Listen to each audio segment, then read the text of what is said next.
بسم الله الرحمن الرحيم إن الحمد لله نحمده ونستعينه ونستغفره ونعوذ بالله من شرور أنفسنا ومن سيئات أعمالنا من يهدي الله فلا مضل له ومن يضلله فلا هادي له وأشهد أن لا إله إلا الله وحده لا شريك له وأشهد أن محمدا عبده ورسوله وبعد فإن خير الحديث كتاب الله وخير الهدي هدي محمد صلى الله عليه وسلم وشر الأمور محدثاتها وكل محدثة بدعة وكل بدعة ضلالة وكل ضلالة في النار وقال عز وجل في القرآن المجيد أعوذ بالله من الشيطان الرجيم بسم الله الرحمن الرحيم يا أيها الذين آمنوا اتقوا الله حق تقاته ولا تموتن إلا وأنتم مسلمون وقال يا أيها الناس اتقوا ربكم الذي خلق من نفس واحدة وخلق منها زوجها وبث منهما رجالا كثيرا ونساء واتقوا الله الذي تسألون به والأرحام إن الله كان عليكم رقيبا وقال يا أيها الذين آمنوا اتقوا الله وقولوا قولا سديدا يصلح لكم أعمالكم ويغفر لكم ذنوبكم ومن يطع الله ورسوله فقد فاز فوزا عظيما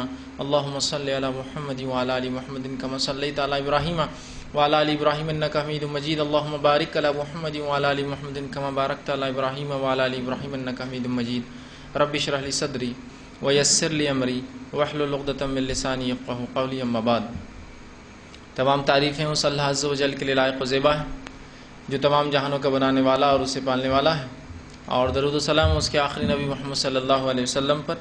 الحمدللہ ہم تمام یہاں اس ہفتے واری درس قرآن کے لیے جمع ہوئے۔ انشاءاللہ العزیز اس مختصر سے وقت میں آپ تمام کے سامنے تین بہت ہی اہم عنوان پر روشنی ڈالنے کی کوشش کروں گا۔ تینوں کا تعلق سجدے سے ہے، لیکن یہ مختلف سجدے ہیں جن کے تعلق سے بہت سی بار لا علمی سے ہم پریشان ہو جاتے ہیں یا پھر معلوم نہیں ہونے سے اپنی عبادتوں میں شک کرنے لگتے ہیں۔ پہلا انشاءاللہ عزیز جو بات آپ کے سامنے رکھوں گا سجدے کی، وہ ہے سجدے تلاوت، معاف کرنا سجدے سہو۔ اس کے بعد دوسرے سجدے جس کے بارے میں آپ کے سامنے بات رکھوں گا وہ سجدے تلاوت جو قرآن کے پڑھنے کے دوران سجدے آتے ہیں، اور تیسرے سجدے کے بارے میں جو آپ کے بارے میں بات رکھوں گا وہ سجدے شکر، کہ شکرانے کی ایسے نماز ہوتی ہے، آدمی شکر میں نماز ادا کرتا ہے کہ اللہ نے فلاں نعمت مجھے عطا کر دی، تو اسی طرح وہ سجدہ بھی کر سکتا ہے کہ اللہ فلاں نعمت کا تیرے شکر ہے، اور وہ سجدہ کر سکتا ہے۔ تو انشاءاللہ عزیز آج میں تین سجدوں کے تعلق سے آپ کے سامنے وضاحت کرنے کی کوشش کروں گا، اور بہت ساری بار چونکہ ان سجدوں کے تعلق سے غلط فہمیاں ہوتی ہیں، اور خاص طور سے سجدے سہو کا معاملہ تو ایک عبادت کے اندر کا ہے۔ اب جب یہ سجدے سہو جو عبادت کے اندر حصہ ہے، اور اگر اس کے بارے میں انسان کو علم نہیں ہوتا ہے، پھر ہوتا یہ ہے کہ انسان اگر اس سجدے کا علم نہ رکھے جو کہ نماز کے تکمیل کے لیے ضروری ہوتا ہے، جب اس میں کوئی چیز ہم بھول جاتے ہیں تو پھر پریشانی شروع ہوتی ہے، معاملہ خلط ملط ہونا چالو ہو جاتا ہے، اور نماز تو ہو جاتی ہے لیکن انسان اپنی عبادت میں شک میں رہتا ہے۔ تو یہ بڑی اہم چیز ہے، یاد رکھیے۔ تو آج انشاءاللہ عزیز میں آپ کے سامنے ان تینوں سجدوں کے بارے میں کچھ مختصر سی باتیں جو کہ بہت کثرت سے لوگوں نے سوال کیے اس کا جواب بھی ہو جائے گا، اور اس کے تعلق سے بہت سارے لوگ سوال کرتے ہیں، اور ایک وضاحت انشاءاللہ عزیز اور ایک نئی معلومات ہمارے اس میں جو اضافہ ہو جائیں گے۔ بھائی سب سے پہلی چیز جس سجدے کے بارے میں آپ کے سامنے تفصیلات رکھتا ہوں وہ سجدے سہو ہے۔ سجدے سہو کا کیا معنی ہے؟ تو یاد رکھیے سہو کا معنی ہوتا ہے بھولنا، مطلب جب انسان نماز پڑھ رہا ہو اس میں اگر وہ کوئی چیز بھول جائے تو اس کے اوپر جو اس کمی کو پورا کرنے کے لیے سجدہ کیا جاتا ہے اسے سجدے سہو کہا جاتا ہے۔ ویسے سہو کا معنی ہی بھول ہو جاتا ہے، بھول، غفلت ہوگی، آدمی بھول گیا کوئی چیز، ٹھیک۔ تو سجدے سہو، ویسے سہو کا معنی بھول ہوتا ہے، لیکن سجدے سہو وہ سجدہ ہوتا ہے یا وہ سجدے ہوتے ہیں، ایک سے زیادہ دو ہوتے ہیں، جو انسان نماز میں کسی کمی یا زیادتی دونوں کے لیے کرتا ہے، اور کبھی نماز کے اندر اور نماز کے بعد، یعنی سلام سے پہلے اور سلام کے بعد دونوں ہی طرح سے یہ سجدے کیے جاتے ہیں، یہ ہوتا ہے سجدے سہو، یاد رکھیے۔ اب آئیے سجدے سہو یاد رکھیے اس کا حکم کیا ہے۔ تو سجدے سہو نماز میں کسی چیز کی بھول اور چوک کے معاملے میں یاد رکھیے یہ واجب ہے، یہ ضروری ہے۔ جب ایک انسان نماز میں کوئی بھول چوک کر بیٹھتا ہے جو اسے یاد نہیں آتی ہے، چاہے رکعتوں کی کمی ہو، میں قاعدہ بھول گیا پہلا والا، ایسا لگ رہا ہے کہ میں سجدہ بھول گیا ایک کرنا، ایسا لگ رہا ہے کہ اگر ایک رکوع میں نہیں کر پایا، ایسا لگ رہا ہے کہ میں نے 2 کے بدلے 3 رکعت پڑھ دیا، ایسا لگ رہا ہے کہ میں نے 4 کے بدلے 3 ہی نماز پڑھی ہے، ایسا لگ رہا ہے کہ میں نے 5 کر دیے۔ تو مختلف بہرحال سجدے مختلف ہو سکتے ہیں، ظاہر سی بات ہے۔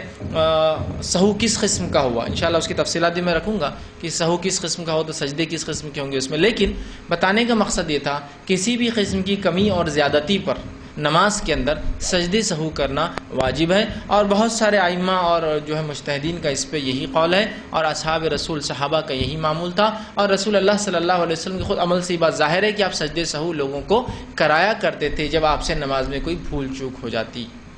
نبی اکرم صلی اللہ علیہ وسلم بھی ایک انسان تھے، انسان ہونے کے ناطے بھول چوک جو ہے آپ کی فطرت تھی، ظاہر سی بات جس طرح سے ہم انسان ہیں بھول چوک ہو جاتی ہے، رسول اکرم صلی اللہ علیہ وسلم بھی انسان تھے، اور انسان ہونے کے ناطے بھول چوک آپ سے بھی ہوئی، ٹھیک، اور اس بھول کا نتیجہ یہ ہوا کہ سجدے سہو کا طریقہ ہمیں جو ہے بتایا گیا۔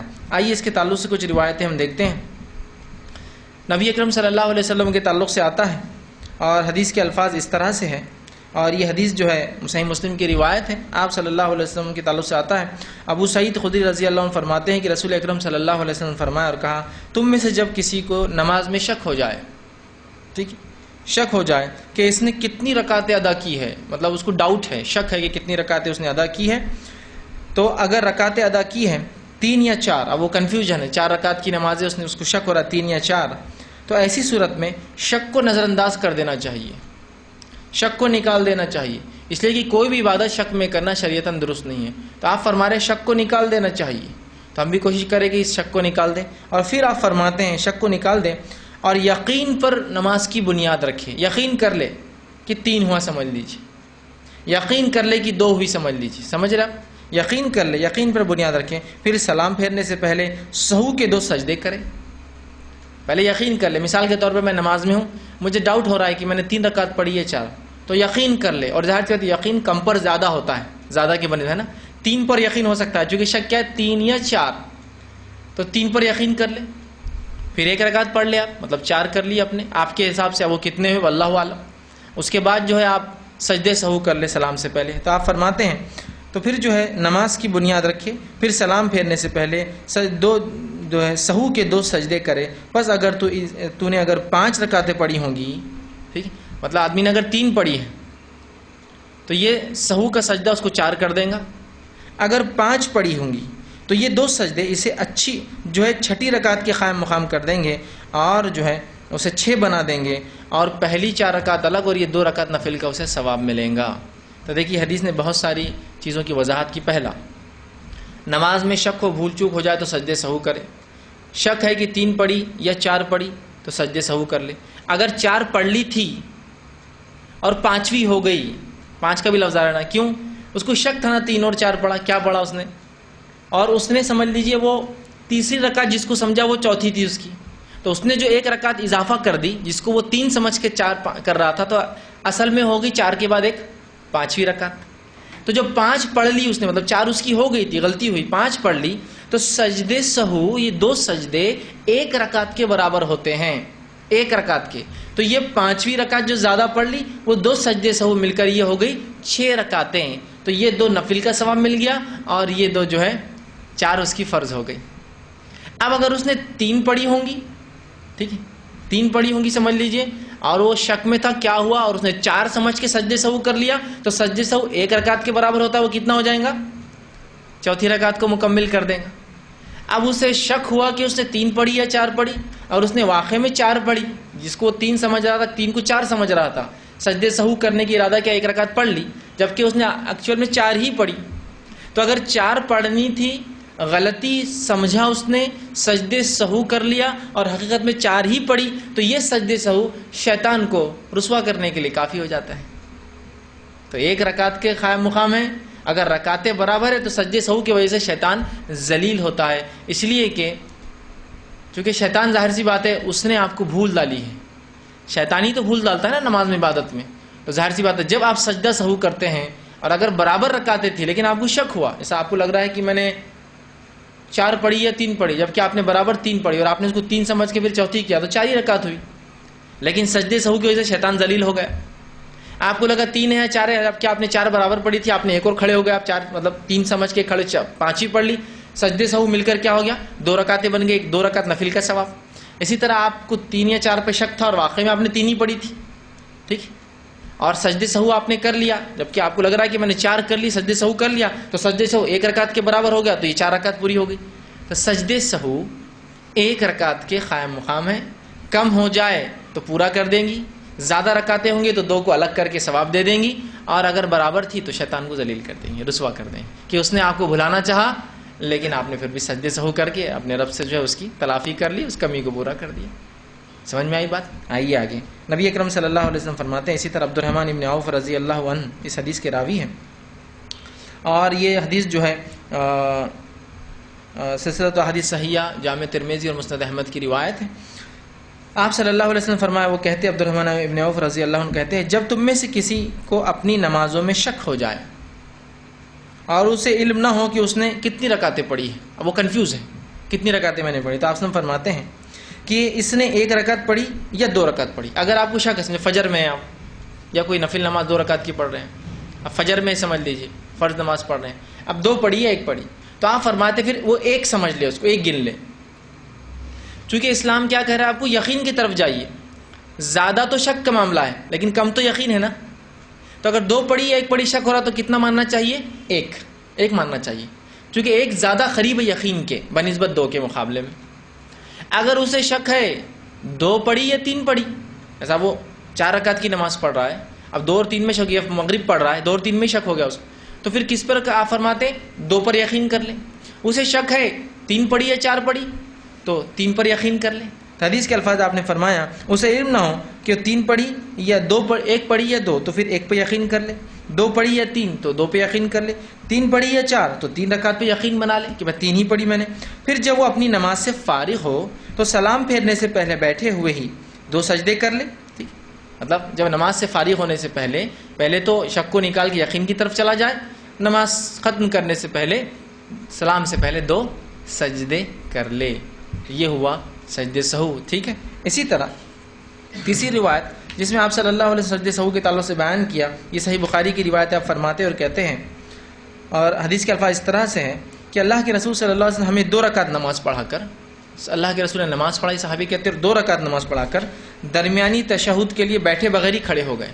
آپ صلی اللہ علیہ وسلم نے 2 رکعت نماز پڑھائی، اب تیسری رکعت کے لیے آپ کو قاعدہ کرنا ہے، پھر اٹھنا ہے، تو آپ نے بغیر قاعدہ کرے کہ آپ سیدھے اٹھ گئے۔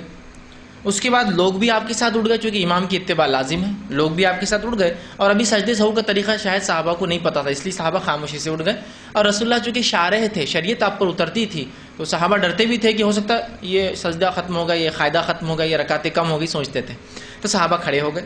ٹھیک، کھڑے ہو گئے، جب آپ صلی اللہ علیہ وسلم اپنی نماز پوری کرنے کے قریب ہوئے، مطلب قاعدے میں بیٹھے، جو کہ دوسرا قاعدہ ہونا چاہیے تھا لیکن آپ کا پہلا ہی قاعدہ تھا، قریب تھے، تو ہم آپ صلی اللہ علیہ وسلم کے سلام کا انتظار کرنے لگے کہ آپ صلی اللہ علیہ وسلم آپ سلام پھیریں گے، تو آپ صلی اللہ علیہ وسلم نے سلام پھیرنے سے پہلے تکبیر کہی، اور تکبیر کہہ کر آپ سجدے میں چلے گئے بیٹھے ہوئے، اور آپ نے 2 سجدے کیے، اور 2 سجدوں کے بعد السلام علیکم ورحمۃ اللہ، السلام علیکم، سلام پھیرا۔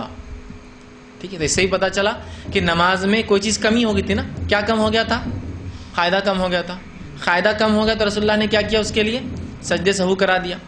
تو سجدے سہو کسی بھی چیز کی کمی اور کسی بھی چیز کی زیادتی کے لیے نماز میں کیا جائے گا، سلام سے پہلے اور سلام کے بعد، دونوں طریقے انشاءاللہ آخر میں دونوں کی تفصیلات بھی رکھوں گا۔ ٹھیک، اسی طرح جو ہے عبد الرحمن ابن عوف رضی اللہ عنہ فرماتے ہیں، سجدے سہو کے تعلق سے جو بات آتی ہے، اور یہ صحیح مسلم کی روایت ہے، آپ نے فرمایا اور کہا کہ اللہ کے رسول صلی اللہ علیہ وسلم نے عصر کی نماز پڑھائی اور 3 رکعت پڑھائی۔ آپ صلی اللہ علیہ وسلم نماز کے لیے کھڑے، 3 رکعت پڑھائی، اور اس کے بعد سلام پھیر دیا، پھر اپنے گھر میں داخل ہو گئے۔ آپ صلی اللہ علیہ وسلم 3 رکعت نماز پڑھائی، سلام پھیرا اور گھر میں داخل ہو گئے۔ ٹھیک، اس کے بعد صحابہ پہنچے اور کہا اللہ کے رسول کیا نماز میں کچھ کمی ہو گئی ہے؟ کیا بات ہے؟ تو کہا آپ نے آج جو ہے 3 رکعت ہی نماز پڑھائی۔ تو کہا میں نے 3 پڑھائی۔ آپ نے کہا کوئی اور ہے جو بولیں گا؟ تو ایک اور صحابی نے کہا اللہ کے رسول ہاں آپ نے 3 رکعت نماز پڑھائی۔ تو آپ صلی اللہ علیہ وسلم نے جب یہ سنا تو آپ نے جو آپ صلی اللہ علیہ وسلم نے 1 رکعت پڑھی، 1 رکعت پڑھنے کے بعد آپ نے سلام پھیر دیا، پھر 2 سجدے کیے اور پھر سلام پھیر دیا۔ ٹھیک، اب یہ دوسرا طریقہ آ رہا ہے، وہ پہلی روایت جو میں نے جمع کی تھی وہ پہلے طریقے کے بارے میں تھی، وہ نماز کے اندر کا ہے، یہ نماز کے باہر کا ہے، اس لیے میں نے کہا سلام سے پہلے اور سلام کے بعد۔ سلام سے پہلے مطلب نماز میں جب غلطی یاد آ جائے، سلام کی بات کا مطلب نماز کے بعد کوئی غلطی یاد آئے۔ رسول اللہ صلی اللہ علیہ وسلم نے سلام پھیر دیا، چلے گئے، 3 رکعت پڑھی تھی، صحابہ پہنچے، عبد الرحمن ابن عوف رضی اللہ عنہ کا اللہ کے رسول آپ نے کم پڑھائی۔ آپ نے کہا کیا بات ہے عبد الرحمن؟ ابوبکر صدیق آئے کہ اللہ کے رسول ہاں آپ نے کم پڑھائی۔ تو اللہ کے رسول آئے، ایک رکعت پڑھائی، چونکہ آپ نے 3 ہی پڑھائی تھی نا، ایک رکعت پڑھائی، ایک رکعت پڑھانے کے بعد آپ نے کیا کیا؟ سلام پھیرے، سلام پھیرنے کے بعد 2 سجدے کیے اور پھر سلام پھیرا۔ یہ ہوا سلام کے بعد کے سجدے سہو کا طریقہ۔ انشاءاللہ اس کو کیٹیگری وائز بعد میں اور ایکسپلین کروں گا آپ کو کہ نماز کی غلطیاں نماز کے بعد، اور زیادتی اگر ہو جائے نماز کے بعد تو کیا کریں گے۔ جیسے 5 رکعت پڑھ کے اٹھ گیا میں، تو اب کون سا سجدے سہوں گا؟ 3 رکعت پڑھ کے اٹھ گیا تو کون سا سجدے سہوں گا؟ اور نماز میں کنفیوژن ہو تو کون سا سجدے؟ آخر میں انشاءاللہ اس کو کیٹیگری کروں گا میں، ٹھیک۔ تو یہ دوسرا طریقہ ہوا۔ پہلا طریقہ نماز میں یاد آ جائے تو صرف کیا کرنا ہے؟ تشہد، یقین کر لینا ہے، تشہد پورا پڑھنا ہے، ٹھیک ہے، 2 سجدے کرنا ہے اور سلام پھیرنا ہے۔ نماز کے بعد سلام پھیر کے رسول اللہ نکل گئے ہیں، آپ عصر کی نماز پڑھا کر چلے گئے ہیں 3 رکعت، بتایا گیا 1 رکعت نماز پڑھی، 1 رکعت کے بعد آپ نے کیا کیا؟ سلام پھیرا، سلام پھیرنے کے بعد 2 سجدے کیے اور پھر سلام پھیرا۔ یہ ہوا نماز سے نکلنے کے بعد، جب کہ آپ نے کم نماز پڑھی تھی، ٹھیک۔ اسی طرح ایک اور روایت آتی ہے، عبداللہ ابن مسعود رضی اللہ عنہ فرماتے ہیں، یہ حدیث جو ہے صحیح بخاری کی روایت ہے، آپ نے کہا کہ جو ہے نبی اکرم صلی اللہ علیہ وسلم ظہر کی 5 رکعتیں پڑھا دی۔ دیکھیے وہاں کم کہا گیا، نکل گئے تھے، اب یہاں زیادہ کہا رہا ہے۔ ایک تو نماز میں شک، ایک کم، اب زیادتی کی بات آ رہی ہے۔ 5 رکعتیں نماز پڑھائی اور آپ صلی اللہ علیہ وسلم سے کسی نے کہا کہ اللہ کے رسول آپ نے تو نماز زیادہ پڑھا دی ہے، مطلب ایک ایکسس ہو گئی آپ کی نماز، 4 رکعت تھی آپ نے 5 پڑھا دی ہے۔ جب نبی اکرم صلی اللہ علیہ وسلم کو یہ بتایا کہ آپ نے نماز زیادہ پڑھا دی ہے تو آپ نے فرمایا نہیں، ٹھیک، لیکن بات کیا ہے؟ آپ نے پہلے انکار کر دیا، نہیں ایسا نہیں ہے، بات کیا ہے؟ پھر دوسرے صحابی آئے کہ اللہ کے رسول ہاں آپ نے زیادہ پڑھا دی، آج 5 رکعت پڑھا دی۔ تب اللہ کے رسول صلی اللہ علیہ وسلم تو لوگوں نے کہا کہ آپ نے 5 رکعت، مطلب ایک گواہی نہیں، ایک سے زیادہ گواہی لینا چاہیے امام کو جب اس کی نمازوں میں کوئی کہہ رہا ہے کمی اور زیادتی ہو۔ رسول اللہ نے ایک صحابی کی بات سنی لیکن مانا نہیں، کہا کیا بات ہے، ایسا کیوں کہہ رہے ہو؟ پھر دوسرے لوگ بھی آ کے اللہ کے رسول ہاں آپ نے زیادہ پڑھا دی 5 رکعت، مطلب 1 رکعت زیادہ پڑھا دی، 5 پڑھا دی، 5 رکعتیں پڑھائی ہے۔ تو آپ صلی اللہ علیہ وسلم نے سلام پھیرنے کے بعد 2 سجدے کر لیے۔ تو اللہ کے رسول صلی اللہ علیہ وسلم نے نماز ہو چکی تھی، اب کیا ہو گیا؟ ایکسس ہو گئی نا، زیادہ ہو گئی، تو اب کیا کیا جائے گا؟ تو آپ صلی اللہ علیہ وسلم نے 2 سجدے کیے سلام کے بعد، لیکن یہ سجدے ہوئے 2 سجدے کیے، مطلب خالی صرف سجدے۔ لوگ کھڑے ہوئے، آپ نے کہا اللہ اکبر، سجدے میں گئے، اللہ اکبر، سجدے سے اٹھے، اللہ اکبر، سجدے میں گئے، پھر سجدے سے اٹھے، السلام علیکم ورحمۃ اللہ، السلام علیکم ورحمۃ اللہ۔ یہ نماز کے بعد کا سجدے سہو ہے۔ نماز میں بھول میں سجدے سہو نماز کے اندر کرنا ہے۔ رکعتیں کم پڑھ کر جانے کے بعد اگر آپ آتے ہیں تو وہ رکعت مکمل کرنے کے بعد السلام علیکم ورحمۃ اللہ، السلام علیکم ورحمۃ اللہ، اللہ اکبر، 1 سجدہ، اللہ اکبر، دوسرا سجدہ، السلام علیکم ورحمۃ اللہ، السلام۔ یہ طریقہ ہے۔ نماز سے آپ باہر نکل گئے، کسی نے بتایا آپ نے زیادہ پڑھ لی، 6 پڑھ لی، 5 پڑھ لی، تو آپ زیادہ ہوگی نا، آلریڈی تو نماز ایکسس ہو چکی ہے آپ کی، سجدے سہو 1 رکعت کے برابر ہے۔ رسول اللہ صلی اللہ علیہ وسلم نے کہا اللہ اکبر، 2 سجدے کیے، سجدوں کے بعد السلام علیکم ورحمۃ اللہ، السلام علیکم ورحمۃ اللہ۔ یہ ہوئے 3 طریقے سجدے سہو کے۔ نماز میں کنفیوژن، نماز کی کمی، نماز کی زیادتی۔ اب جو کچھ ہمارے پاس ہوتا ہے بولنے کی ضرورت نہیں، کچھ بھی ہوا چلو پھر سے نماز، اللہ اکبر، 5 رکعت پہلے ظہر ہو گئی، پھر 4 رکعت اور، ٹوٹل ظہر کی کتنی فرض پڑے آپ نے آج؟ 9 رکعت۔ پھر کو بولے ارے دوسری میں گڑبڑ ہوئی، چلو پھر سے کھڑے ہوں گے اپن، پھر تو ایک اور 4 رکعت، پھر کتنی ہو گئی؟ 13 رکعت۔ ماشاءاللہ آج کی تو بہت زبردست ظہر رہی۔ ایک صاحب ایک مرتبہ آئے، کہا آج کی فجر کی نماز میں تو بڑا مزہ آیا۔ میں نے کہا کیا بات ہے؟ تو بولے آج کی فجر میری 6 رکعت فرض ہوئی۔ میں نے کہا ماشاءاللہ 6 رکعت فرض فجر کی؟ تو کہا میں سمجھ گیا کیا ہوا ہوں گا مسجد میں۔ تو بولے میں پہلے مسجد میں گیا، نماز کے لیے کھڑا ہوا، امام صاحب سے غلطی ہوئی، سجدے سہو بھول گئے۔ لوگوں نے کہا امام صاحب غلطی، سجدے سہو۔ امام صاحب سیدھا کھڑے ہوئے، بولے پھر اللہ اکبر، پھر کھڑے ہوئے، سورے الٹے پڑھ لیے، مطلب نمبر کے اعتبار سے بعد والے کو پہلا پڑھ لیا، پہلے والے کو بعد میں، حالانکہ اس سے کچھ نہیں ہوتا، لیکن پھر بھی بولے بعد میں ایک بڈھا کھڑا ہوا اور کہا کہ امام صاحب ترتیب پلٹ گئی۔ تو امام صاحب بولے پھر کیا، سجدے تم نے سہو بھی نہیں کیا، پھر 2 رکعت۔ امام صاحب بولے پھر سے، بولے چلیے، پھر کھڑے ہو گئے، بولے میں بھی کھڑا ہو گیا، بولے چلو ثواب پہ ثواب اپنے کو، آج ان کا اختلاف اپنا ثواب، نفل کھڑے ہو جاؤ، چلو پھر میں کھڑا ہوا، بولے پھر 2 رکعت ہوئی، بولے حالانکہ اس کے بعد بھی اختلاف ہو رہا تھا، میں نے کہا بہت زیادہ ہو گئی، 6 ہو گئی آلریڈی، چلو۔ یہ حالت ہے ہمارے پاس۔ کتنا آسان طریقہ ہے سجدے سہو کا، لیکن یہ طریقہ بھی ہم نہیں جانتے، کتنی افسوس کی بات ہے نا۔ یہ ہماری نمازوں کو مکمل کراتے ہیں، نمازوں سے شک کو نکالتے ہیں، تعداد کو برابر کرتے رکعتوں کی، یہ ایک فرض عبادت کو مکمل کرتے ہیں، لیکن سجدے سہو کا طریقہ بہت کم لوگ جانتے ہیں۔ کتنی عجیب بات ہے نا. فرض چیز کو، جو چیز تکمیل کو لے جاتی ہے نا، پہنچاتی ہے کمپلیشن کو، اس چیز کا سیکھنا بھی اتنا ہی فرض ہے جتنا اس عبادت کا کرنا فرض ہوتا ہے. معلوم آپ کو؟ جو چیز فرائض کی تکمیل کو پہنچاتی ہے تو اس چیز کا سیکھنا بھی اور کرنا بھی اتنا ہی فرض ہے جتنا اس عبادت کا کرنا فرض ہے. تو اگر نماز پڑھنا فرض ہے تو نماز، جو چیز جس سے نماز کمپلیٹ ہوتی ہے، ان تمام چیزوں کا سیکھنا ہی فرض ہے. جیسا کہ طہارت کا سیکھنا فرض ہے، وضو اور غسل کا سیکھنا فرض ہے، نماز کو مکمل کرنے والے اعمال سیکھنا فرض ہے. نماز میں بھول ہو جائے تو اس کا سیکھنا بھی اتنا ہی فرض ہے. تو ہم کو تو خالی نماز کی فرضیت معلوم، باقی تمام چیزیں ہم بھول چکے ہیں. سیکھنا پڑیں گی یہ سب چیزیں. تو یہ ہے سجدے سہو کے بہرحال طریقہ. اسی طرح جو ہے سجدے سہو کے تعلق سے جو باتیں روایت میں ملتی، حدیثوں میں آتی ہیں، اس میں سے ایک چیز صحیح بخاری کی روایت میں جو ملتی وہ یہ ہے کہ ابو ہریرہ رضی اللہ عنہ فرماتے ہیں کہ جو ہے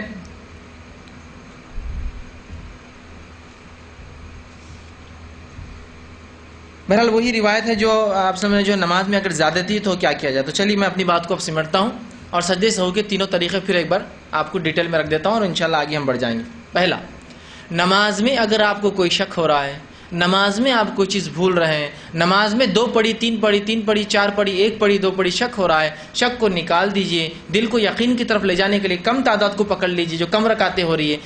1 یا 2 پڑھی شک ہو رہا تو 1 پہ کاؤنٹ کیجئے. 2 یا 3 پڑھی شک ہو رہا 2 کو کاؤنٹ کیجئے. 2 یا 3 پڑھی 3 کو کاؤنٹ کی، مطلب 2 کو کاؤنٹ کیجئے. 4 یا 3 پڑھی تو 3 کو کاؤنٹ کر لیجئے تاکہ یقین ہو جائے. اس کے بعد آپ جو مکمل آپ کو باقی نماز لگتا ہے کرنا ہے وہ کر لے. اس کے بعد پورا التحیات پڑھ لے. پورا التحیات پڑھنے کے بعد اللہ اکبر کہہ کے سجدہ کرے، پھر اللہ اکبر سجدے سے اٹھے، پھر اللہ اکبر کہہ کے سجدہ کرے، پھر اللہ اکبر کہہ کے سجدے سے اٹھے. السلام علیکم ورحمۃ اللہ، السلام علیکم ورحمۃ اللہ. یہ ہے سجدے سہو کا طریقہ. جب نماز میں غلطی یاد آ جائے، نماز میں کوئی کمی یاد آئے، نماز میں کوئی چیز کا شک ہو جائے. ہوا پہلا طریقہ.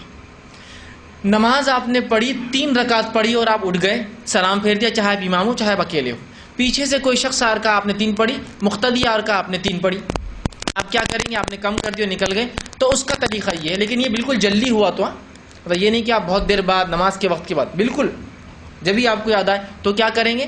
امام آئیں گا، کھڑا ہوں گا، یا وہ آدمی یا کھڑا ہوں گا، اللہ اکبر، رکعت باندھیں گا. اور کتنی رکعت چھوٹی اس کی؟ 1 رکعت چھوٹی. تو 1 رکعت پڑھیں گا جیسے اس کے پڑھنے کا حق ہے. سورہ فاتحہ پڑھیں گا چونکہ آخری رکعت چھوٹی تھی اس کی. رکوع کریں گا، سب کریں گا اور مکمل ہو گیا قاعدے میں بیٹھ 1 رکعت پڑھ کر قاعدہ کریں گا. قاعدے میں مکمل پڑھ لیں گا. تشہد میں جو جو دعائیں ہوتی ہیں، التحیات ہے، درود ہے، اور اس کے بعد دعائے معصورہ جو کہتے ہیں پڑھ لیا. وہ سب پڑھنے کے بعد وہ کہیں گا السلام علیکم ورحمۃ اللہ، السلام علیکم ورحمۃ اللہ، اللہ اکبر. سجدے میں جائیں گا، اللہ اکبر، سجدے سے اٹھیں گا، اللہ اکبر، سجدہ کریں گا، اللہ اکبر، سجدے سے اٹھیں گا، السلام علیکم ورحمۃ اللہ، السلام علیکم ورحمۃ اللہ. یہ ہوا نماز سے نکلنے کے بعد جبکہ تعداد کم تھی. ہو گیا طریقہ. یاد رکھیے وہ پہلا سلام جو آپ پھر کے سجدہ کریں گے 2، اس کے بعد پھر سے التحیات نہیں پڑھنا ہے آپ کو. پورا التحیات پہلے پڑھ لینا ہے. پہلے کیس میں بھی پورا پڑھنا ہے، دوسرے کیس میں بھی پورا پڑھنا ہے. سلام کیا؟ 2 سجدے اور سلام ہے صرف. پہلے اس میں پورا پڑھنے کے بعد 2 سجدے اور سلام ہے. سمجھ گیا بات؟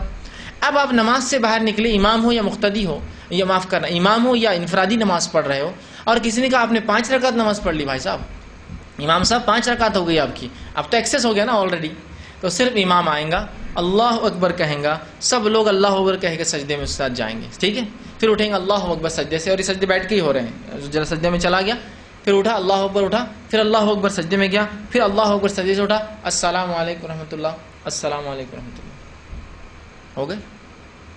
یہ ہے سجدے سہو کا طریقہ. نماز میں یاد آئے تو، نماز کے بعد کمی کا اظہار ہو تو، نماز کے بعد زیادتی کا اظہار ہو تو. یہ ہے سجدے سہو کے طریقے. اب ہمارے پاس ایک عجیب معاملہ ہے. یہ 2 سجدے سہو کے طریقوں کو ہر بار ہم ملا کر لیتے ہیں، کمبائن کر کے. کیسے؟ نماز میں غلطی ہو گئی، نہیں ہم تو حنفی ہیں. میرے بھائی، حنفی شافعی کچھ نہیں ہوتا جب معاملہ کتاب و سنت سے واضح ہو. جب معاملہ کتاب و سنت سے واضح اور کلیئر نہ ہو تو آپ جس عالم کو بہتر سمجھے آپ بات لیجئے، اس میں کوئی مسئلہ نہیں. بھائی اس مسئلے میں حنفی ہوں، کوئی بات نہیں. اس مسئلے میں ہم شافعی کی رائے مجھے پسند ہے، کوئی بات نہیں. اس مسئلے میں جہاں قرآن حدیث سے بات ثابت نہیں، امام مالک کی رائے کو میں ترجیح دیتا ہوں، کوئی بات نہیں. اس مسئلے میں جو کوئی صحیح دلیل نہیں مل رہی تو امام احمد بن حنبل کی رائے کو ترجیح دیتا ہوں، کوئی بات نہیں. اس مسئلے میں جو ہے میں فلاں چیز مجھے نہیں ملتی تو میں آج کے دور میں کسی عالم کو بن باز کی رائے کو بہتر سمجھتا ہوں، کوئی بات نہیں. لیکن یہ تمام چیزیں کب ہوں گی؟ اللہ کی کتاب، اس کے رسول کی سنت اور اصحاب صحابہ کی کوئی اقوال یا آثار نہ ہو تب لیا جائیں گا. تب میں حنفی شافعی آپ بولنے میں کوئی مسئلہ نہیں کہ بھائی اس معاملے میں یہ رائے میں رکھتا ہوں، یاد رکھیے. اس لیے کہ بہت سارے بڑے بڑے علماء ہیں جو اپنے نام کے آگے لگایا کرتے تھے، جیسے کہ علامہ ابن کثیر، ان کے نام کے آگے آپ کو ملیں گا شافعی لگا ہوا ہے نام کے آگے، یا امام جو خدامہ حنبلی لگا ہوا ہے نا ان کے آگے، ہے نا. تو اس کا معنی یہ کہ جب قرآن حدیث میں اور آثار صحابہ میں یا ان کے اقوال ہمیں کچھ نہیں ملتا ہے تو ہم اس امام کو لیتے ہیں، کوئی مسئلہ نہیں اپنے آپ کو اس طرف منسوب کرنا. وہ تعصب کی بنیاد پہ منسوب نہیں کرتے جیسے ہم تعصب کی بنیاد پہ کرتے ہیں، ویسا نہیں تھا. وہ کنفرمسٹ نہیں تھے جیسے آج ہم ہو چکے مخلد، ویسے نہیں تھے. وہ تو اطاعت کے معاملے میں تھا کہ اب کوئی بات سمجھ میں نہیں آ رہی تو کس کی رائے لوں. بہتر ہے آج کے زمانے سے بہتر ہے قدیم جو علماء تھے جو قرآن حدیث سے قریب تھے، زمانہ نبی نبوت سے قریب تھے، صحابہ سے تو زیادہ بہتر ہے نا. ٹھیک ہے. نہیں امام حنفی ہے تو امام ابو حنیفہ کی بات لی جائیں گی. کب؟ جب قرآن حدیث سے بات نہ ملے تو میرے بھائی. تو ہمارے پاس کیا ہوتا ہے؟ نماز میں غلطی ہوئی، اس کے بعد 2 سجدوں کے طریقے سہو کے ملا دیے جاتے ہیں، مکس. کیسا؟ ایک ہے نماز کے اندر غلطی یاد آئے تو پورا پڑھ کر سلام سجدے کر کے سلام پھیرنا ہے، اور نماز کے بعد اگر ہو تو اس کے اندر سلام پھیر کر سجدے کر کے پھر سلام کرنا ہے. اب دونوں کو مکس کر لیا گیا. دیکھیے غلطی ہوئی تو امام پہلے اتحیات پورا پڑھ لیتا ہے، ٹھیک. اتحیات کے بعد کہتا ہے السلام علیکم ورحمۃ اللہ، آدھا سلام، کیوں تو بولے حدیث میں الفاظ ہے سلام کرتے رسول اللہ. اب سلام کرتے بولے تو آدھا سلام کرے اللہ کے رسول نے. حدیث میں آتا رسول اللہ نماز کا سلام کرتے تو کسی نے کیا یہ مانا لیا آدھا سلام کرتے کہ تو ایک ہی لفظ سلام، 2 سلام کرتے لفظ نہیں سلام کیا تو سلام، تو وہ سلام بولے تو ایک سلام السلام علیکم ورحمۃ اللہ. اس کے بعد پھر اللہ اکبر، پھر اللہ اکبر ہے نا سجدے کرتے ہیں، اور پھر اتحیات، اور پھر السلام علیکم رحمۃ اللہ وسلم. یہ 2 سجدے سہو کے طریقوں کو ملا دیا، جس میں سے پہلا طریقہ آدھا لیا، سلام پھیرتے تو صرف ایک پھیر دیا، اور دوسرا طریقہ پورا لیا. ایسا نہیں ہے میرے بھائیوں. کتنا کلیئر ٹیکسٹ ہے، کتنی واضح حدیثیں ہیں میں نے آپ کے سامنے رکھی، بغیر کسی اختلاف کی یہ حدیثیں ہیں. ایسا نہیں کہ نہیں ان کے پاس یہ ان کے پاس یہی ہے سب کے پاس. تو اس بات کو سمجھنے کی ضرورت ہے. لیکن دوسرا امام صاحب اگر ایسا کرے تو ہم کیا کریں؟ بہت سے لوگ کیا کرتے ہیں امام صاحب السلام علیکم رحمۃ اللہ کیا 2 سجدے کرے، ہمارا آدمی بولتا نہیں میں قرآن حدیث کو نہیں مانوں گا، یہ بات کو میں نہیں کروں گا، ایک سلام سیدھا امام صاحب سجدے کروں گا. نہیں، آپ کو کرنا پڑے گا، اس لیے کہ امام کی اتباع پر واجب ہے، چاہے اس غلطی میں آپ تھے یا چاہے اس غلطی میں آپ نہیں تھے اس کی، چونکہ امام نے کی غلطی تو آپ کو کرنا پڑے گا. یہ بات مقتدی نے کی غلطی تو امام کو کچھ نہیں کرنا اور مقتدی کو بھی نہیں، لیکن امام کو کرنا ہے. امام کی غلطی تو آپ کو، جیسے آپ تیسری رکعت میں ملے امام نے پہلی رکعت میں غلطی کی تھی، کوئی آپ نہیں تھے اس غلطی میں، لیکن پھر بھی آپ کو کرنا پڑے تو آپ کو پھیرنا ہی پڑے گا. یہ مجبوری ہے. لیکن لوگوں کو چاہیے وہ علم کو عام کرے، چیزوں کو سمجھنے کی بہرحال وہ کوشش کرے. اسی طرح جو ہے جو باتیں ہم کو ملتی ہے جو سجدے کے تعلق سے، یہ تو 3 طریقے بہرحال میں نے آپ کے سامنے پورے وضاحت کر دی. اب سجدے سہو کے لیے یاد رکھیے 2 سجدے آپ کو کرنا ہے، ایک سجدہ نہیں کرنا ہے. سجدے سہو کے لیے ہم کو 2 سجدے کرنا، جتنی تفصیلات آئی بہرحال ہم نے دیکھا وہ 2 سجدوں کے تعلق سے ہی آئے، اور یہی جو ہے سنت ہے اور یہی طریقہ ہے. سجدہ کرتے یا سجدے کرتے حدیث میں الفاظ سجدہ ہے تو یہ نہ سمجھے کہ آپ ایک، بلکہ ہم کو 2 کرنا ہے. اب اگر آپ نماز سے باہر نکلے یا 3 رکعت پڑھ کر نکلے اور بہت دیر ہو گئی اور بہت دیر بعد کسی نے یاد دلایا کہ آپ نے 3 رکعت پڑھی تھی، تو آپ علماء لکھتے ہیں چونکہ وہ بہت دیر ہو چکی ہے، نماز نکل چکا ہے، رسول اللہ صلی اللہ علیہ وسلم نے نماز پڑھی تھی 3 رکعت، آپ سے اپنے گھر جا کر واپس آئے تھے، بہت دیر ہو گئی، سمجھ لیجئے گھنٹہ 2 گھنٹے ہو گئے، اور کسی نے نماز کا وقت باقی ہے اور کسی نے یاد دلایا، تو یاد رکھیے اب آپ کو پوری نماز دہرانا پڑے گی، چونکہ آپ بہت دیر کر چکے ہیں. اگر فوراً ہو جاتا ہے 5-10 منٹ میں کلیریفیکیشن تو ہو سکتی ہو سجدے، مطلب 1 رکعت پڑھ کر سلام، لیکن اگر بہت دیر ہو گئی تو آپ کو پوری 4 رکعت دہرانا پڑیں گی. پھر یاد رکھیے. اب ایک سوال لوگ کرتے ہیں، اگر سمجھ لیجئے سجدے سہو کی ضرورت تھی اور میں نے سلام پھیر دیا اور نماز کا وقت بھی ہو گیا، سمجھ لیجئے میں نے ظہر میں غلطی کی، سلام بھی ہو گیا، مجھے یاد نہیں آئی، اور مجھے عصر میں کسی نے بتایا آپ نے ظہر میں ایسا کیا تھا، اب کیا کروں؟ تو جو نماز کا وقت گزر چکا اس کے لیے کوئی سجدہ سہو نہیں ہوگا، وہ چلا گیا، وہ ہو گیا، وہ اسی ٹائم میں کرنا تھا آپ کو، جیسا کہ نماز کا جو فرضیت کا وقت ہے اسی میں اس کا سہو ہونا چاہیے تھا، وہ چلا گیا، اس کے لیے آپ کو کچھ بھی کرنے کی ضرورت نہیں ہے.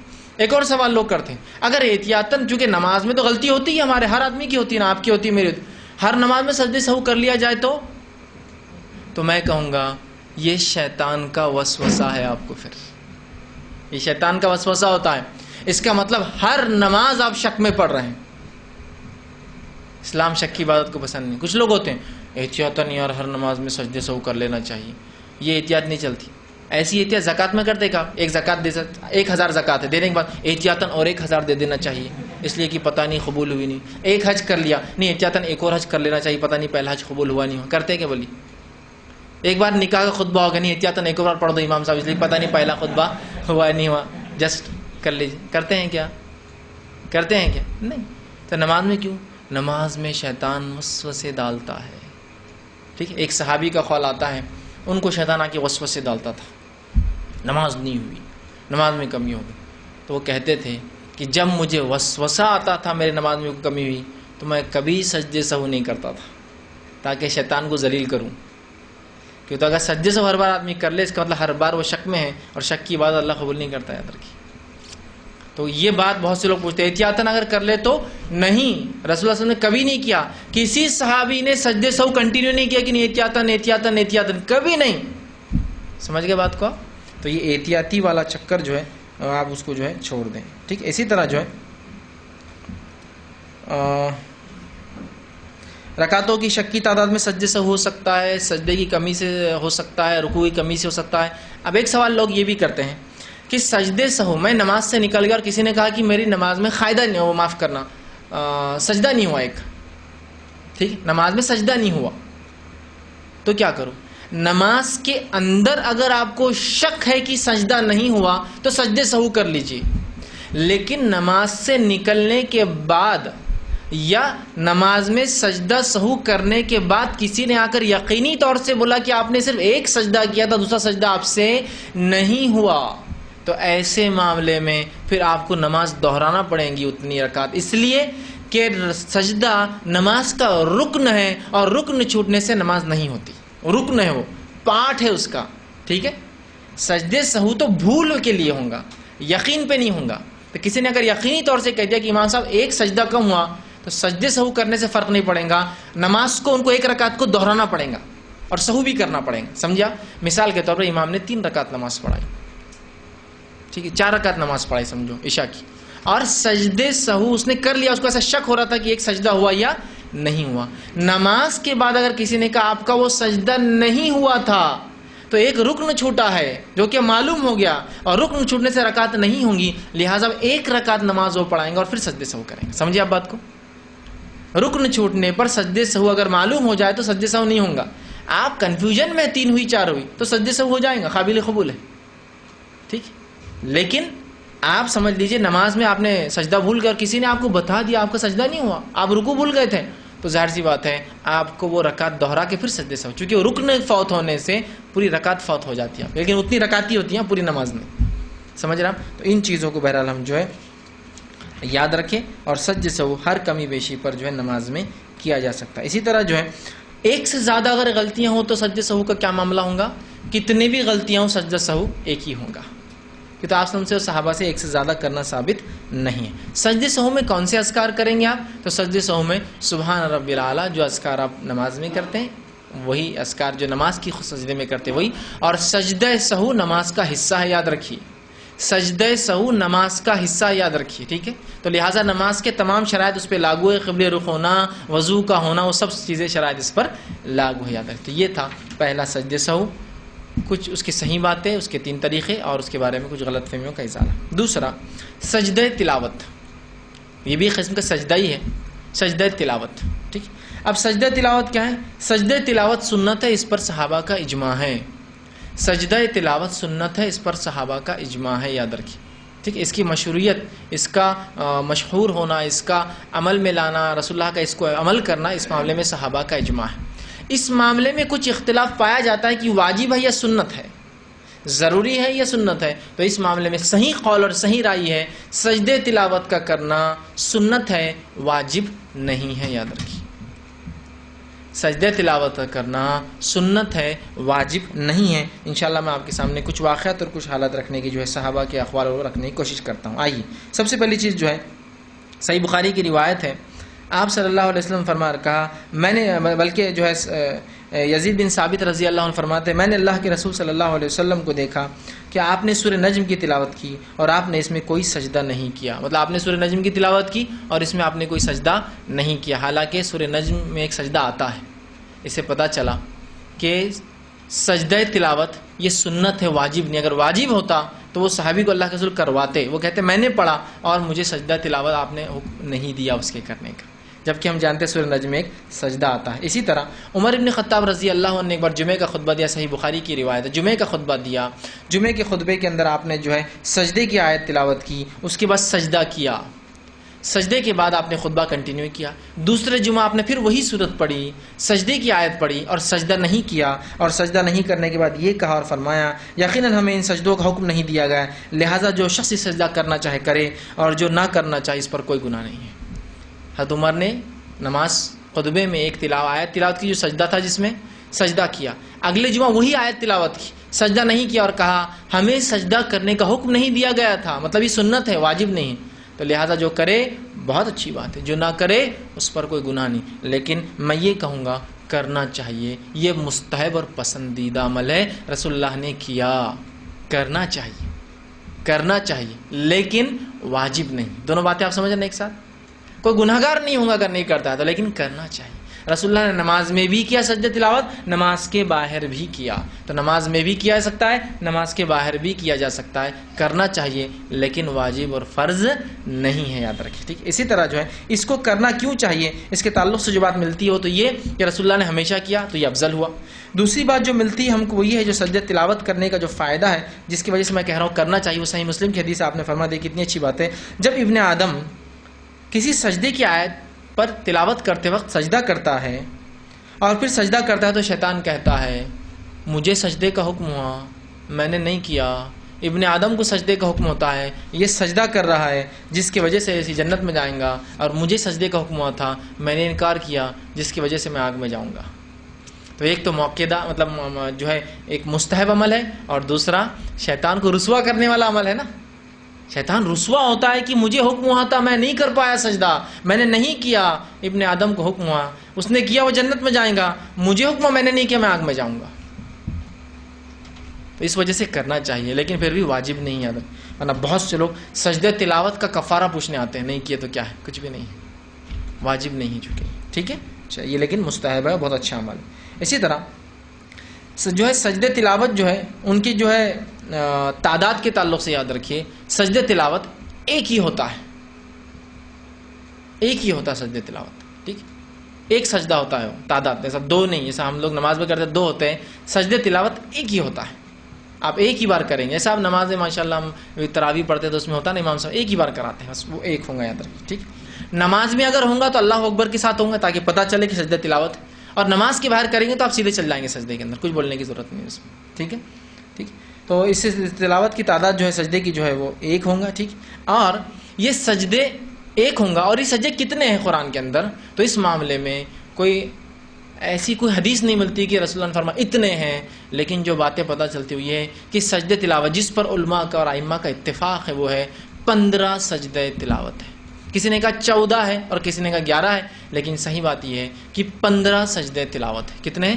15 جگہوں پر 15 ایسے مقامات ہیں جہاں سجدہ تلاوت ہے۔ حالانکہ حدیث کے اندر 2-3 بات آتی ہے، جیسا کہ دیکھیے کسی حدیث میں آتا ہے کہ آپ نے 15 کیے، 14 کیے، 11 کیے لگاتا ہے، لیکن جو صحیح بات ہے وہ یہ ہے کہ ثابت کوئی روایت نہیں ہے، 15 ہیں۔ کون کون سے؟ مختصر انداز میں آپ کے سامنے رکھ دیتا ہوں۔ پہلا جو ہے میں ترتیب میں رکھ رہا ہوں قرآن کے آرڈر کے اعتبار سے، سورہ اعراف کی آخری آیت 206 نمبر، سورہ اعراف سورہ نمبر 7 آیت نمبر 206، پہلا سجدہ جو قرآن میں آتا ہے۔ دوسرا سجدہ جو قرآن میں آتا ہے وہ ہے سورہ رعد سورہ نمبر 15، معاف کرنا سورہ نمبر 13 آیت نمبر 15، سورہ رعد سورہ نمبر 13 آیت نمبر 15 کا دوسرا سجدہ ہے۔ تیسرا سجدہ جو قرآن میں آتا ہے وہ سورہ نحل سورہ نمبر 16 آیت نمبر 50، سورہ نحل سورہ نمبر 16 آیت نمبر 50۔ چوتھا سجدہ جو قرآن کا آتا ہے وہ ہے سورہ الاسراء یا سورہ بنی اسرائیل سورہ نمبر 17 آیت نمبر 109، سورہ نمبر 17 سورہ بنی اسرائیل یا سورہ اسراء، اسے دو نام سوروں کے سورہ کے آیت نمبر 109۔ پانچواں سجدہ تلاوت ہے سورہ مریم سورہ نمبر 19 آیت نمبر 57، سورہ مریم سورہ نمبر 19 آیت نمبر 57 57۔ اسی طرح جو چھٹا تلاوت کا سجدہ ہے وہ سورہ حج سورہ نمبر 22 آیت نمبر 18، سورہ حج سورہ نمبر 22 آیت نمبر 18 یاد رکھیں۔ اسی طرح جو ہے ساتواں جو آتا ہے سورہ الفرقان سورہ نمبر 25 آیت نمبر 60، سورہ الفرقان سورہ نمبر 25 آیت نمبر 60 میں آتا ہے۔ آٹھواں سجدہ آتا ہے سورہ نمل سورہ نمبر 27 آیت نمبر 26، سورہ نمل سورہ نمبر 27 آیت نمبر 26۔ اسی طرح نواں سجدے جو ہے تلاوت آتا ہے وہ ہے سورہ نمبر 32 سورہ سجدہ آیت نمبر 15، سورہ 32 سورہ سجدہ آیت نمبر 15. اسی طرح 10واں جو آتا ہے وہ یہ ہے، اس کے اندر جو بہرحال ملتا ہے وہ یہ ہے، 10واں نمبر جو ہے سورہ صاد جو ہے اس کے آیت نمبر جو ہے 24 جو ہے سورہ صاد اس کی آیت نمبر 24 کے اندر ملتا ہے. 11واں جو ہمیں ملتا ہے وہ یہ ہے کہ سورہ حامیم سجدہ یا سورہ فصیلت سورہ نمبر 41 اس کی آیت نمبر جو 38 یاد رکھیے. اور اسی طرح جو ہے 12واں جو ملتا ہے وہ ہے سورہ نجم سورہ نمبر 53 آیت نمبر 19 کے اندر ملتا ہے. اور اس کے بعد جو ہے 2 سجدے جو ملتے ہیں وہ ایک ہی صورت کے اندر، سورہ حج کے اندر 2 سجدے آتے ہیں. سورہ حج اس کے اندر علماء مختلف ہے رائے کے اندر کہ یہ مانا جائیں گا یا یہ نہیں مانا جائیں گا. ٹھیک ہے، اس معاملے میں اختلاف ہے جس کی وجہ سے تعداد 13 ہو جاتی ہے، 14 ہوتی ہے، کسی کے نزدیک 15 ہوتی ہے. تو سورہ حج کے اندر جو ہے 2 بار جو آئیں گے، جیسے سورہ حج کا ایک بار میں نے آپ کو اس سے پہلے لی سورہ نمبر 22 آیت نمبر 18، اور دوسرا جو ہے مختلف رائے جو علماء کی وہ یہ ہے کہ سورہ حج سورہ نمبر 22 آیت نمبر جو ہے 77 اس کے اندر بھی جو ہے ایک سجدہ جو ہے تلاوت کا جو ہے بہرحال جو ہے آتا ہے. تو اس طرح سے جو ہے یہ سجدوں کی آیتیں اور یہ نمبر تھے جو میں نے آپ کے سامنے بہرحال رکھنے کی جو کوشش کی. تو اس طرح سے ایسے 15 مقامات پر یہ سجدے بہرحال آتے ہیں. اسی طرح نماز میں سجدے تلاوت کرنا بھی ہے اور نماز کے باہر بھی کوئی کر سکتا ہے. ٹھیک ہے، نماز میں اگر امام کرے تو طریقہ میں نے بتایا اللہ اکبر کہہ کے جائیں گا تاکہ مقتدی کو پتہ چلے سجدہ کر رہا ہے، اور جب اٹھیں گا تو پھر اللہ اکبر کہہ کر اٹھیں گا. عام اعتبار سے سیدھا وہ نماز کے اندر چلا جائیں گا، اس لیے کہ آپ صلی اللہ علیہ وسلم کے تعلق سے آتا ہے. یہ روایت میں الفاظ یوں ہے کہ آپ صلی اللہ علیہ وسلم نے سورہ پڑھا جس کے اندر سجدہ تھا اور اس کے اندر جو ہے سجدہ جو ہے آپ نے کیا، اس کی تلاوت فرمائی. ٹھیک ہے، اسی طرح جو ہے نماز کے علاوہ بھی سجدہ تلاوت جو ہے کیا جا سکتا ہے. اس کے تعلق سے جو روایت آتی ہے اس کے الفاظ دیکھیے اس طرح سے، یہ مسند احمد کی روایت ہے. آپ نے فرمایا کہا کہ رسول اللہ صلی اللہ ہمارے پاس سورت تلاوت کیا کرتے تھے. آپ صلی اللہ علیہ وسلم جو ہے سورت تلاوت کر کے سجدے کی آیت تلاوت فرماتے اور سجدہ کرتے، مطلب رسول اللہ صلی اللہ علیہ وسلم سجدہ کرتے. پھر وہ صحابہ کہتے کہ آپ صلی اللہ علیہ وسلم کے ساتھ ہم سب بھی جو ہے سجدہ کرتے، حتیٰ کہ وہاں جگہ نہیں بچتی، مطلب سب سجدے میں گر جاتے جس کی وجہ سے جگہ نہیں بچتی. تو اس سے پتہ چلا آپ نماز میں بھی کر سکتے، نماز کے بعد بھی سجدہ تلاوت میں جو پڑھے وہ بھی کرے، جو سنے وہ بھی کرے. چونکہ رسول اللہ صلی اللہ علیہ وسلم پڑھتے، صحابہ سنتے اور سب سجدہ کرتے ہیں نا، تو جو سنے وہ بھی کرے، جو پڑھے وہ بھی کریں گے. اسی طرح سجدہ تلاوت چونکہ نماز کا حصہ نہیں ہے تو اس کے لیے وضو بھی شرط نہیں ہے اور قبلہ بھی شرط نہیں ہے. یاد رکھیے دونوں چیزیں شرط نہیں ہیں. سجدہ تلاوت چونکہ نماز کا حصہ نہیں ہے لہٰذا شریعت میں صرف 2 ہی ایسے عمل ہے جس کے لیے وضو شرط ہے، فرض ہے، ضروری ہے. پہلا طواف، دوسرا نماز. اس کے علاوہ کوئی چیز کے لیے وضو شرط نہیں، فرض نہیں. سب چیزوں کے لیے مستحب ریکمینڈڈ، پسندیدہ، اچھا سب کچھ ہے لیکن فرض نہیں ہے. یاد رکھیے ٹھیک. تو اسی طرح تلاوت کا سجدہ ہی اس میں بھی فرض نہیں ہے اور اس کے لیے قبلہ رخ ہونا بھی شرط نہیں ہے. چونکہ حدیث کے الفاظ جو اس سے پہلے میں نے آپ کے سامنے رکھا تھا جو مسند احمد کی روایت تھی، آپ صلی اللہ علیہ وسلم سجدے کی آیت تلاوت کرتے، آپ سجدہ کرتے اور ہم بھی سجدہ کرتے، اور اتنے ایسا سجدہ کرتے کسی کو جگہ نہیں ملتی. تو ظاہر سی بات ہے اس کا مطلب یہ ان آرگنائز ہوتا، پڑھ لی اور سب کہیں بھی جہاں جگہ ملی وہاں سجدہ کر لیا. اسی طرح ایک روایت آتی ہے اس کے الفاظ دیکھیے اس طرح سے، یہ روایت صحیح بخاری کی آپ نے فرمایا، حضرت ابن عباس رضی اللہ عنہ فرماتے ہیں، عبداللہ ابن عباس کہ آپ نے فرمایا نبی اکرم صلی اللہ علیہ وسلم سورہ نجم کی جو ہے تلاوت کی اور سجدہ کیا. آپ صلی اللہ علیہ وسلم کے ساتھ مسلمانوں نے، مشرکیوں نے، جنوں نے اور انسانوں نے سبھی نے سجدہ کیا. اب ظاہر سی بات ہے آپ کے ساتھ انسانوں نے، مشرکوں نے، جنوں نے اور سبھی نے سجدہ کیا. تو مشرک تو نجس ہے، مشرک تو گندگی ہے نا، تو کہاں وضو کریں گا وہ، اور مشرک کو قبلے کی طرف دیکھ کر کریں گے. ظاہر سی بات سب نے کیا انسانوں نے. ٹھیک ہے، تو اس سے پتہ چل رہا ہے کہ اس کے لیے وضو بھی شرط نہیں ہے چونکہ یہ نماز کا حصہ نہیں ہے، اور اس کے لیے جو قبلہ رخ ہونا بھی شرط نہیں ہے. جہاں جیسے آپ کو سہولت ملے آپ بآسانی اس کو جو ہے کر سکتے ہیں. اسی طرح جو ہے سجدہ تلاوت کے لیے تکبیر کہنا لازم نہیں ہے. سجدہ تلاوت نماز میں ہو تو تکبیر کہنا پھر لازم ہو جائیں گے تاکہ لوگوں کو پتہ چلے سجدہ تلاوت ہو رہا ہے. ٹھیک ہے، اسی طرح جو ہے سجدہ تلاوت کی تسبیح وہی ہے جو سبحان رب الاعلی ہم کرتے ہیں، لیکن سجدہ تلاوت کی اور 2 دعائیں جو ایک ابو داؤد اور ایک ابن ماجہ کی ہے، آپ چاہے تو دعائیں پڑھ سکتے ہیں. آپ دعاؤں کو جاننے کے لیے آپ چھوٹی سی کتاب آتی ہے حسن المسلم لے لیں، ساری دعائیں اس میں وہ سجدہ تلاوت کی دعائیں مل جائیں گی. اگر کسی کو سجدہ تلاوت کی دعا یاد نہ ہو تو سب سے سمپل سبحان ربی الاعلی جو آپ نماز کے سجدے میں کرتے وہ کر سکتے، لیکن اس سے ہٹ کر بھی سجدے میں یہ 2 دعائیں ثابت ہیں، آپ وہ کر سکتے ہیں. ٹھیک، تو یہ ہوا دوسرا سجدہ سجدہ تلاوت. پہلا سجدہ سہو، دوسرا سجدہ سجدہ تلاوت. اب آئیے تیسرے سجدے کی طرف بڑھتے ہیں، وہ ہے سجدہ شکر. سجدہ شکر، تین ہی سجدے ہوتے ہیں نماز سے ہٹ کر جو ہم کرتے ہیں. سجدہ شکر. سجدہ شکر کیا ہوتا ہے؟ جب انسان کو کوئی مصیبت اللہ ہٹا دے یا کوئی خوشی اس کو دے دے تو اس کے شکرانے میں وہ سجدہ کرتا ہے نماز کے بدلے، اسے کہتے ہیں سجدہ شکر. یاد رکھیے سجدہ شکر کا تو ہمارے پاس کوئی کانسیپٹ ہی نہیں. کیا ہے؟ کوئی کانسیپٹ ہی نہیں. میکسیمم سجدہ شکر ہم وہ میچ کی پچ پہ کر لیتے، تھوڑا سا کرکٹ جیت گئے تو ہندو جو ہے بیٹ اٹھا کے اوپر دیکھ رہا، مسلمان جو ہے نیچے سجدے کر رہا. کچھ مسلمان تو وہ بھی توفیق نہیں، وہ اٹھا کے اپنا تعویذ چوم رہا. ایسے حالات ہیں. ٹھیک، اتنا ہی ہم مطلب جو سجدے شکر میں نے اپنی زندگی میں کبھی دیکھا کسی کو کرتے ہوئے تو وہ پاکستانی کرکٹرز کو میچ جیتنے کے بعد شارجہ کب ہوتا تھا سالانہ، اس میں کرتے ہوئے دیکھا. اس کے علاوہ تو پھر نہیں دیکھا میں نے کسی. دیکھیں عبادتیں موجود ہیں، کرنے والے کوئی نہیں. حالت یہ ہے، اور اتنی آسان عبادتیں ہیں یہ تو کہ سجدہ شکر کی کوئی ایسا مسئلہ ہی نہیں اس میں. یہ عبادت کا بھی مطلب یہ نماز کا بھی سجدہ نہیں کہ اس کو وضو کی ضرورت ہے، قبلہ کی شرط، کچھ بھی نہیں ہے. خوشی آ گئی، خوشی مل گئی، مصیبت ہٹ گئی، سجدہ شکر ٹھوک دیا ایک انسان نے، مطلب کر دیا، پہنچا دیا رب کے اس میں نذرانہ کہ اللہ یہ کر دیا. اتنا بھی نہیں ہوتا ہے. دوسرے سب بدعتیں برابر ہوتی. بکرا خرید کے رکھو، بابا کے نام سے چڑھائیں گے، سالہ سال اس کو پالا جائیں گا. جو ہو سکتا ہے وہ چھوڑ کے جو نہیں ہو سکتا، جو خرافات ہے اس کو ہم اتنی ترجیح دیتے ہیں. سجدے شکر کے بارے میں اتنی باتیں آپ کو نہیں سننے کو ملیں گی جتنا اس کے علاوہ فالتو اور بکواس چیزوں کے بارے میں آپ بدعتوں کے بارے میں سنتے، پڑھتے اور دیکھتے ہیں. یہ شکر کا سجدہ ہے. ٹھیک ہے، شکر کی نماز بھی ہو سکتی ہے، کچھ اللہ دے دے تو آدمی نماز پڑھ لے، اور یہ بھی ہو سکتا ہے کہ آدمی سجدہ کر لے. ٹھیک ہے، تو کسی نعمت کے حاصل ہونے پر، کسی تکلیف کے دور ہونے پر، کسی تکلیف سے نجات اور چھٹکارا ملنے پر آدمی کر سکتا ہے. میں پاس ہو گیا، سجدہ شکر. میری بیماری دور ہو گئی، سجدہ شکر. جاب نہیں تھی، مل گئی، سجدہ شکر. مسئلہ حل ہو گیا، سجدہ شکر. فلاں مصیبت تھی، ٹل گئی، سجدہ شکر. مصیبت آ رہی تھی، ڈر تھا، اللہ نے ٹال دی، سجدہ شکر. طوفان آ رہا ہے، کسی نے کہہ دیا طوفان بہت چل رہا ہے دنیا میں، طوفان آ رہا ہے، اللہ نے ٹال دیا. کیا کر سکتا ہوں انسٹنٹلی اللہ کے لیے سجدہ شکر کہ اللہ ٹال دیا تو نے کتنا میرے لیے اچھا ہے نا، کتنی اچھی بات ہو گئی، سجدہ شکر. میں کسی چیز کو حاصل کرنا چاہتا تھا، نہیں ہوئی، ہے نا، بعد میں پتا چلا نہیں حاصل کرنا خیر تھا، سجدہ شکر. تو کتنے جگہ ہو سکتا ہے سجدہ شکر. یاد رکھیے یہ جو ہے کسی نعمت کے حاصل اور کسی مصیبت کے چھٹکارے پہ آپ کر سکتے ہیں. اس کے تعلق سے جو باتیں آتی ہیں، یہ جو اروال غلیل کی روایت ہے، ابو داؤد میں آتی ہے، حسن درجے کی حدیث ہے. آپ نے فرمایا اور کہا، ابو بکر رضی اللہ عنہ کے راوی وہ کہتے ہیں اور فرماتے ہیں، نبی اکرم صلی اللہ علیہ وسلم کو جب کوئی خوشخبری ملتی تو اللہ کے حضور سجدے میں گر پڑتے. جب نبی اکرم صلی اللہ علیہ وسلم کو خوشخبری ملتی اللہ کے حضور سجدے میں گر پڑتے. اور یہ بھی ایک ہی سجدہ ہے شکر کا. اور اس کے اندر اگر کچھ نہ ہو تو تسبیح پڑھ سکتے ہیں آپ، جو سجدے کی پڑھتے ہیں آپ لوگ، سبحان رب الاعلیٰ.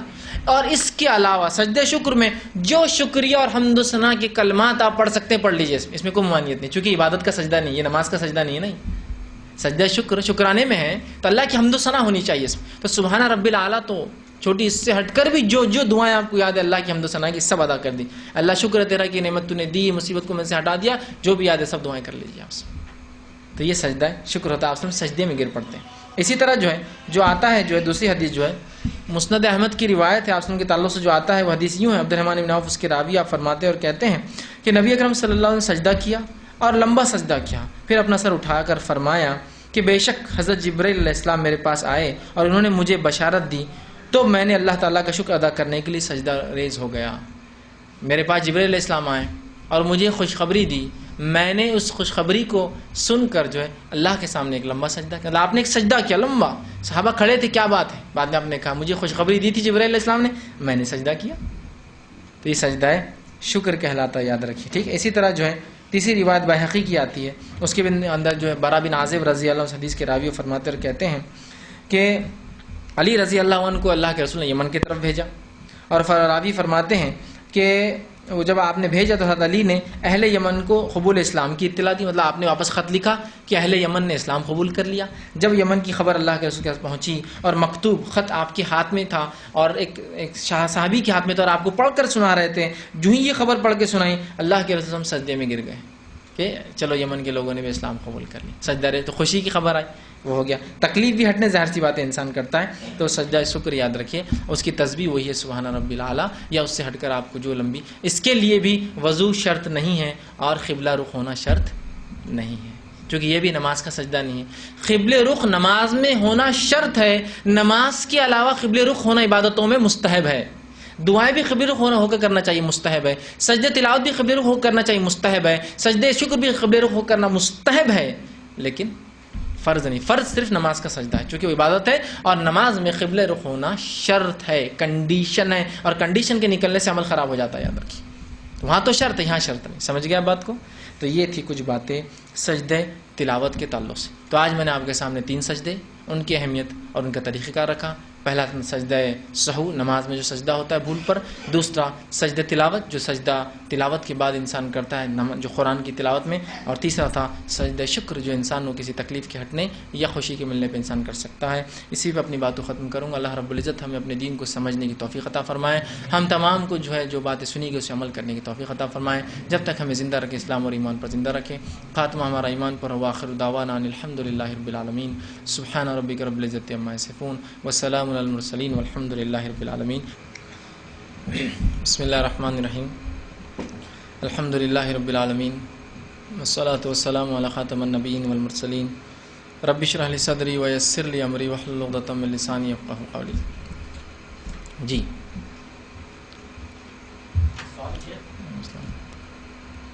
میرا سوال ہے کہ نماز کے دوران اگر قرأت میں کچھ غلطی آ جائے گی یا آیت مل جائے تو کیا سجدہ سہو واجب ہوگا؟ اور سجدے جو اپنے شکر ہے اس کا سلام کرنا ضروری ہے؟ جی، بھائی نے جو 2 سوال کی، پہلا یہ تھا کہ اگر کوئی شخص جو ہے نماز میں تلاوت میں کوئی غلطی کر لیتا ہے تو کیا وہ سجدہ سہو کریں گا؟ تو دیکھیے، نماز میں تلاوت پر غلطی پر سجدہ سہو ضروری نہیں ہے. نماز میں تلاوت میں کوئی غلطی ہو جائے قرآن کے پڑھنے میں تو انشاءاللہ اس میں سجدہ سہو نہیں ہے. ہاں، اگر سورہ فاتحہ میں غلطی کرتا ہے، چونکہ وہ واجب ہے پڑھنا، تو اس پر لقمہ دیا جائے گا. سورہ فاتحہ میں کوئی غلطی کرتا ہے جو کہ واجب ہے تو اس میں لقمہ دیا جائے گا تاکہ وہ اصلاح کر لے. لیکن اس کے بعد سمجھو 2 آیتیں بھول کر آگے کا پڑھ لیا حافظ نے، 1 آیت بھول گیا، 1 آیت میں کنفیوز ہو گیا، تو انشاءاللہ اس کے لیے سجدہ سہو نہیں ہے. حالت اور غلط فہمی کی تو یہ انتہا ہے کہ اگر کوئی اذان میں بھی غلطی کر تو امام سے سجدہ سہو کرا رہے ہیں. اقامت میں ایک مسجد میں غلطی ہو گئی تو انہوں نے سجدہ سہو کرا. اقامت نماز سے باہر کا حصہ ہے جو لوگوں کو بلانے کے لیے کہ نماز کھڑی ہو رہی، جو اذان دی گئی نماز کھڑی ہے، اس کی غلطی پہ بھی سجدہ سہو کر رہے ہیں لوگ. کیا عجیب بات. تو اگر تلاوت میں کوئی غلطی ہو جائے حافظ سجدہ سہو کی ضرورت نہیں ہے. ٹھیک. ہاں، دوسری چیز جو سوال کا حصہ تھا، کیا سجدہ شکر میں سلام ہے؟ تو سجدہ تلاوت اور سجدہ شکر میں کوئی سلام نہیں ہے. یہ ایک سجدہ ہے بغیر وضو اور بغیر قبلے کے، اس میں کوئی قید نہیں ہے اور اس کے اندر کوئی سلام نہیں ہے. تو سجدہ شکر اور سجدہ تلاوت کے اندر سلام نہیں ہے، صرف ایک سجدہ ہے.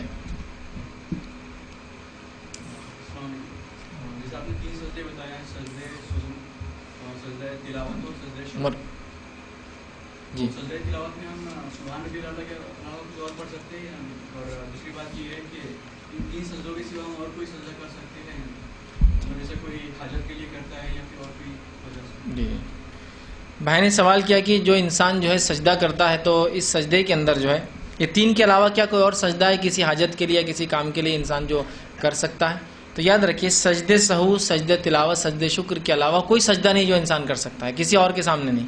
ٹھیک، کسی غیر اللہ کے سامنے سجدہ تو حرام ہے، لیکن کوئی اور سجدہ نبی اکرم صلی اللہ علیہ وسلم سے ثابت نہیں ہے. اب ظاہر سی بات ہے، کسی خوشی میں کسی مصیبت کے ہٹنے کے لیے جو سجدہ کر رہے ہیں تو سجدے کے کسی مصیبت کو ہٹانے کے لیے جو آپ کرتے ہیں تو سجدے کے بدلے آپ اس کے لیے نماز پڑھیے، اس لیے کہ اللہ رب العزت نے قرآن فرمایا وَاسْتَعِينُوا بِالصَّبْرِ وَالصَّلَاةِ، اللہ سے مانگو صبر اور نماز کے ذریعے. تو لہٰذا اگر کچھ مانگنا ہے تو نماز ہے اس کے لیے، آپ کے لیے کہ آپ نماز پڑھ. رسول اللہ صلی اللہ علیہ وسلم بھی کسی مصیبت کے آنے پر نماز پڑھتے اور کسی مصیبت کے لیے پریشان ہوتے تو آپ نماز مسجد کی طرف بھاگتے، مطلب نماز پڑھتے اور صبر سے کام لیتے. تو لہٰذا سجدے یہ 3 ہی ہیں جو نماز میں ایک ہوتا ہے یا سلام کے بعد سجدے سہو، سجدے تلاوت اور سجدے شکر. اس کے علاوہ کوئی چوتھا سجدہ نہیں ہے ادر کی بات کا جو ہم کو کرنا ہے. اور اس کے علاوہ اگر اللہ سے مانگنا ہے کچھ تو پھر اس کے لیے آپ کے لیے نماز ہے کہ آپ نماز اور صبر کے ذریعے اللہ سے جو ہے بہرحال مانگ سکتے ہیں.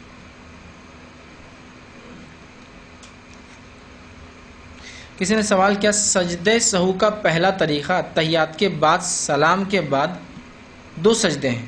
نہیں، میں نے ایسا نہیں بتایا. سجدے جو ہے سہو کا پہلا طریقہ جو نماز میں بھول جائے وہ طریقہ یہ ہے کہ نماز میں جب بھول ہو جائے تو بھول کو نکال کے یقین کر لے، یقین کرنے کے بعد پورا اتحیات وہ سب پڑھ لے، اتحیات وہ سب پڑھنے کے بعد 2 سجدے کرے اور سلام پھیر دے، ہو گیا ختم۔ یہ پہلا طریقہ ہے، 2 سجدے، اور اس کے بعد درود شریف اور دعائے معصورہ کے بعد سلام پھیرنا ہے۔ اور دوسرا سجدہ سہو کا طریقہ جس میں پوری نماز کے بعد سلام پھیرنے کے بعد 2 سجدے کر کے سلام پھیرنا ہے، دوبارہ قاعدے کی دعا پڑھنا ہے نہیں، بالکل نہیں، میں نے آپ کی وضاحت کر دی۔ جب نماز میں کوئی غلطی ہو تو سب کچھ پڑھ لے، اس کے بعد 2 سجدے اور سلام، سلام کے بعد کچھ ایک سلام پھیر کے وہ پڑھنا اور پہلے پورا پڑھنا، پھر آدھا سلام پھیرنا، پھر پورا پڑھنا، پھر وہ نہیں ہے طریقہ ثابت۔ سب کچھ پڑھنے کے بعد 2 سجدے اور سلام۔ نماز کے بعد اگر یاد آ کسی نے کہا سب کچھ پڑھنے کے بعد اتحیات، اس کے بعد درود، اس کے بعد دعائے معصورہ، سب کچھ پڑھنے کے بعد السلام علیکم ورحمۃ اللہ، السلام علیکم ورحمۃ اللہ، اللہ اکبر، سجدے 2، اس کے بعد السلام علیکم ورحمۃ اللہ، کچھ نہیں پڑھنا پھر 2 سلام کے بھی سجدوں کے علاوہ، ٹھیک ہے، یہ طریقہ۔ اور تیسرا طریقہ جب نماز ہو جائے اور پتہ چلے زائد پڑھی تھی 2 سجدے اور السلام علیکم ورحمۃ اللہ، السلام علیکم ورحمۃ اللہ، یہ ہے اس کا طریقہ۔ آپ کو نہ ڈبل اتحیات پڑھنا ہے، نہ ڈبل کچھ کرنا ہے، اور نہ ہی وہ آدھا سلام پھیرنا ہے۔ مکمل یہ ہے سلام والا طریقہ، وہ پورا سلام پھیر کے، وہ نماز کے بعد والا طریقہ جب کم پڑی تھی اور نماز میں یاد آ جائے یا کوئی غلطی ہو ایسا لگ رہا ہو تو پھر آپ کو پورا سب پڑھ لینا ہے، سب اتحیات، درود، دعائے معصورہ ختم ہو گیا، اس کے بعد اللہ اکبر کہہ کے سجدہ، پھر اللہ اکبر اٹھیں گے، پھر اللہ اکبر کہہ کے سجدہ، پھر تسبیحات اللہ اکبر، پھر ڈائریکٹ السلام، آپ پھر سے نہیں پڑھنا ہے آپ کو کچھ بھی، السلام علیکم ورحمۃ اللہ، السلام علیکم ورحمۃ اللہ، یہ اس کا بہرحال طریقہ ہے۔ جی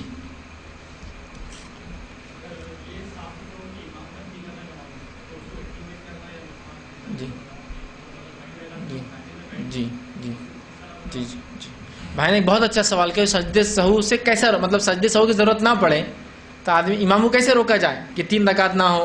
اب آپ کہیں گے صحابہ نے رسول اللہ کو نہیں روکا، وہ بات الگ تھی۔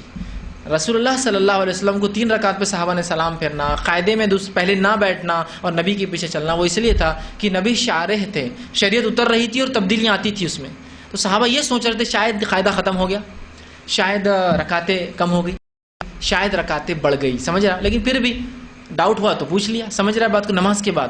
لیکن ہمیں ایسا نہیں کرنا ہے، ہمیں کیا کرنا ہے، جب امام غلطی کرے تو ہمارے پاس ہوتا کیا، مسجدوں میں دیکھی نماز ہوئی، 4تھی رکعت ختم ہوئی، امام نے السلام علیکم ورحمۃ اللہ، یہ جو بھی رکعتیں اس نے پڑھی اس کے حساب 4تھی ختم ہوئی، نماز پڑھا، نماز ختم ہوئی، امام صاحب شروع، میرے بھائی تو ابھی سلام ختم بھی نہیں ہوتے میں ولولہ چڑھ گیا تھا بولنے کا کہ غلطی ہوئی، تو نماز میں کیوں نہیں تو نے اسے ٹوک دیا، ہے نا؟ نماز میں لقمے کا طریقہ ہے، لقمہ کیا ہے، امام سے اگر کوئی غلطی ہو تو لقمہ دے، لقمہ دے، حکم نہ دے، ہاں، لقمہ مطلب ریکویسٹ، سنو، مطلب سرور کو ایک ریکویسٹ بھیجیے آپ کہ بھائی وہ سنو غلطی ہو رہی، ہاں بس حکم۔ لقمہ کیا ہے، جب امام سے غلطی ہو اور مرد ہو تو مرد لقمہ دیں گے، کہیں گے سبحان اللہ، مطلب تم سے غلطی ہو رہی، اللہ پاک ہے، تم کہیں نہ کہیں رانگ ڈائریکشن میں جا رہے ہو، یہ ہے لقمہ۔ ہم کیا کرتے، حکم دیتے اللہ اکبر، اللہ اکبر، یہ حکم ہے، اللہ اکبر مطلب حکم ہے، ایسا کر، سبحان اللہ ریکویسٹ ہے، لقمہ ہے، حدیث میں الفاظ ہے لقمہ دے، مرد کا لقمہ ہوگا سبحان اللہ، اور عورت چونکہ آواز نہیں نکالیں گے تو عورت کا لقمہ ہوگا آواز کریں گے، کچھ نہ کچھ گڑبڑ ہو رہی ہے، سر امام پوری عورتیں ہی ہے، امام پڑھا رہا ہے، کچھ مرد اور پیچھے عورتیں، تو اس کا لقمہ آواز ہوں گی، اور مرد کیا کریں گا لقمے کے طور پہ سبحان اللہ کہیں گے، اللہ کی ذات پاک ہے، اور چونکہ عورتیں پیچھے ہوتی تھی نا عموماً مسجد میں، بہت دور ہوتا ہے، مشکل ہے، ان کی آواز نکالنی ٹھیک نہیں ہے تو آواز کریں گے، سمجھے آپ؟ تو خیر مردوں عورتوں کا تو مسئلہ چھوڑ دیجیے، آتی نہیں تو یہ مسئلہ باقی نہیں رہا، کہاں عورتیں مسجد میں آتی ہے، لیکن مردوں کا تو باقی ہے نا، تو لقمہ دے، تو اب تو اکثر تو کیسے رہتے، خود کنفیوز رہتے، کیا کروں کچھ تو بھی گڑبڑ ہو رہی، لیکن نماز ہوتے جوش بڑا چڑھ جاتا، ایک آدھا اصل کام جو امام کے پیچھے کھڑا ہے نا، جو اقامت ہے، اس کا کام ہے کہ امام کو یاد دینا، چونکہ وہ اس کے پیچھے نیکسٹ رہتا ہے کھڑا ہوا، اس کے آس پاس والے چونکہ دور والے کو پتہ نہیں، بعد میں آیا، اس کو برابر سنے نہیں آیا، کنفیوز ہے وہ خود، مائک سسٹم برابر نہیں ہے، لیکن یہ تو بالکل آواز بھی سن رہے ہیں، دیکھ رہے ہیں اس کی کوئی حرکت ہو رہی، تو وہ اس کو لقمہ دیں گے سبحان اللہ، مطلب آپ سے غلطی ہو رہی ہے، ہمارے پاس جو دیتے ہیں وہ سیدھا حکم دیتا اللہ اکبر، اور کھڑے رہتے ہیں، اب اس نے رکوع سمجھ رکوع سے وہ قاعدے سے ڈائریکٹ اٹھا ہے امام، اور نہیں مان رہا امام آپ کی، مطلب آپ نے سبحان اللہ کہا یا نہیں مان رہا ہے, وہ کھڑا ہو گیا. تو ہمارے پاس کچھ لوگ بزید بیٹھے ہوئے رہتے اللہ اکبر اللہ اکبر, اس کو نیچے اوپر جا رہا تو اس کو نیچے بلاتے.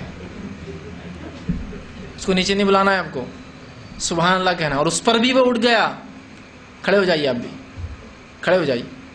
ٹھیک ہے. عموماً ایک بات کہی جاتی ہے, میں ہمیشہ کہتا ہوں کہ میں لوگوں کے خلاف نہیں ہوں, نہ مردوں کے, نہ عورتوں کے, نہ بوڑھوں کے, نہ بچوں کے, لیکن ہوتا ہے. ایک مثال دی جاتی ہے, جن بوڑھے لوگوں کی گھر میں نہیں چلتی ہے نا, وہ مسجد میں کسر نکالتے پوری.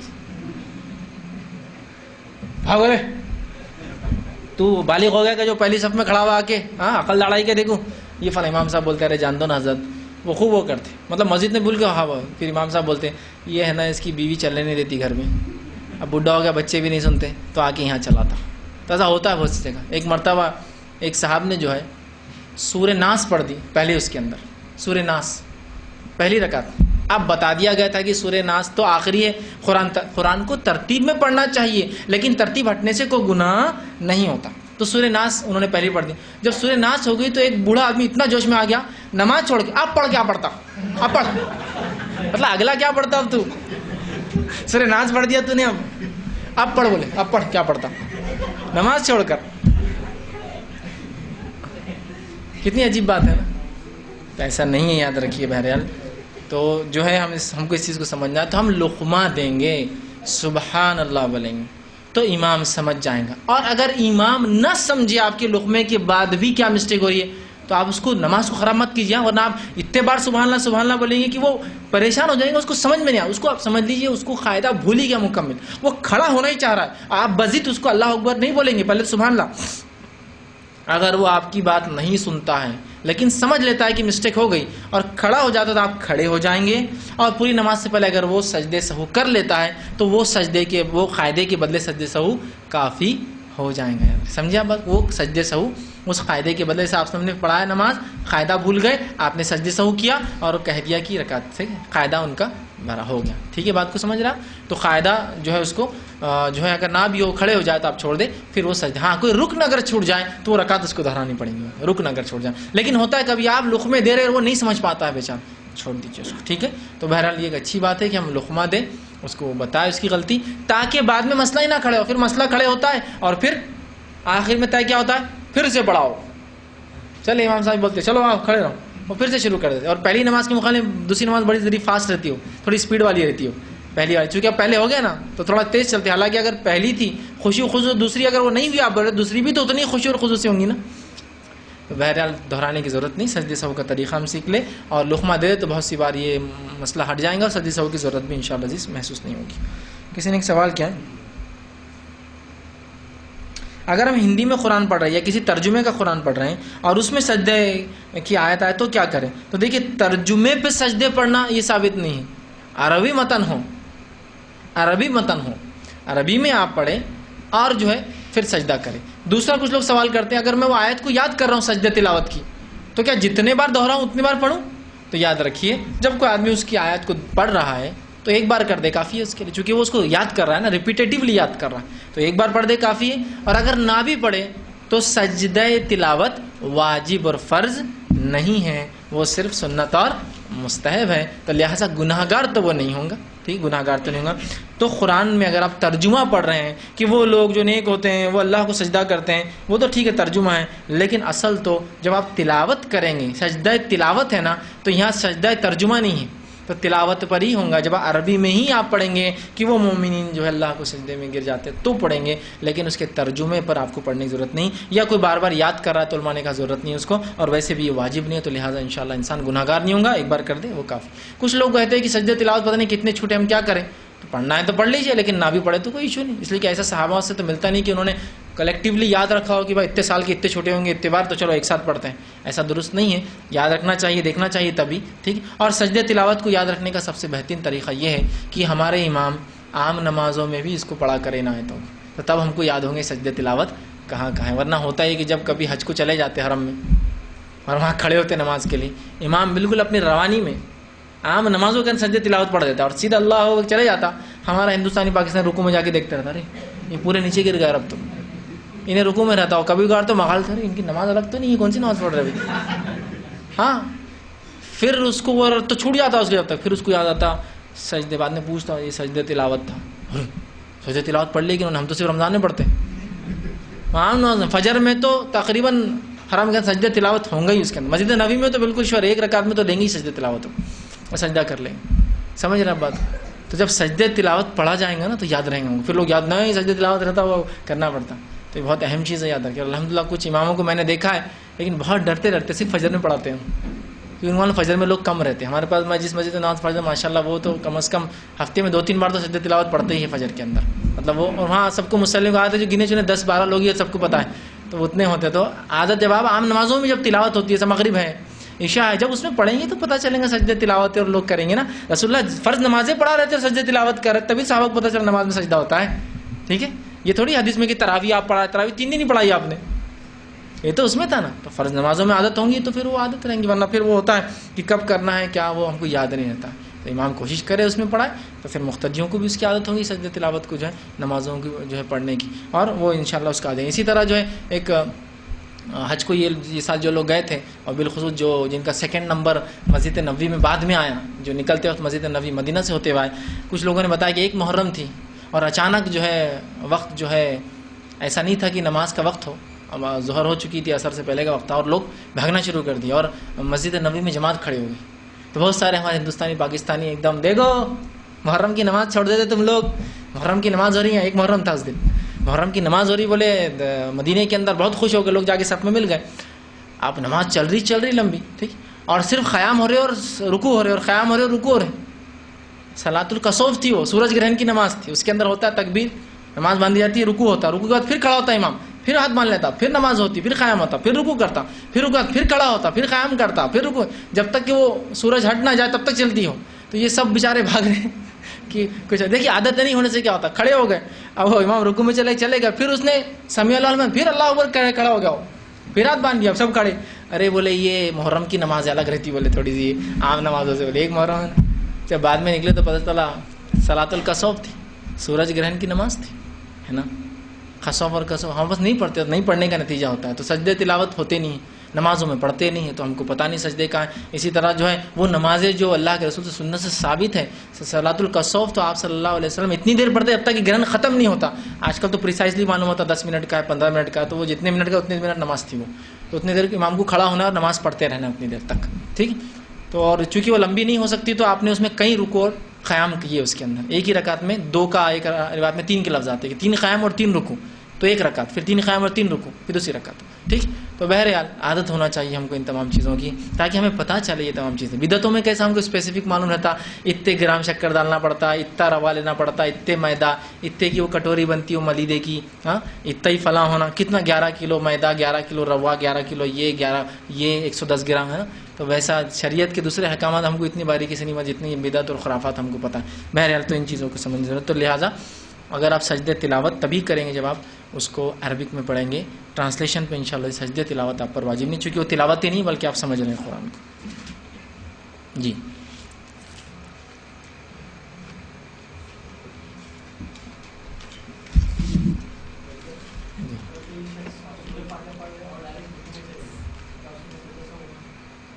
بھائی نے ایک اچھا سوال کیا کہ اگر کوئی شخص سورہ فاتحہ پڑھتا ہے اور سجدے مطلب رکوع میں چلا جاتا ہے، مطلب اس پہ اس نے اپنی رکعت تو ختم، تو کیا اس پہ سجدے سہو ہے؟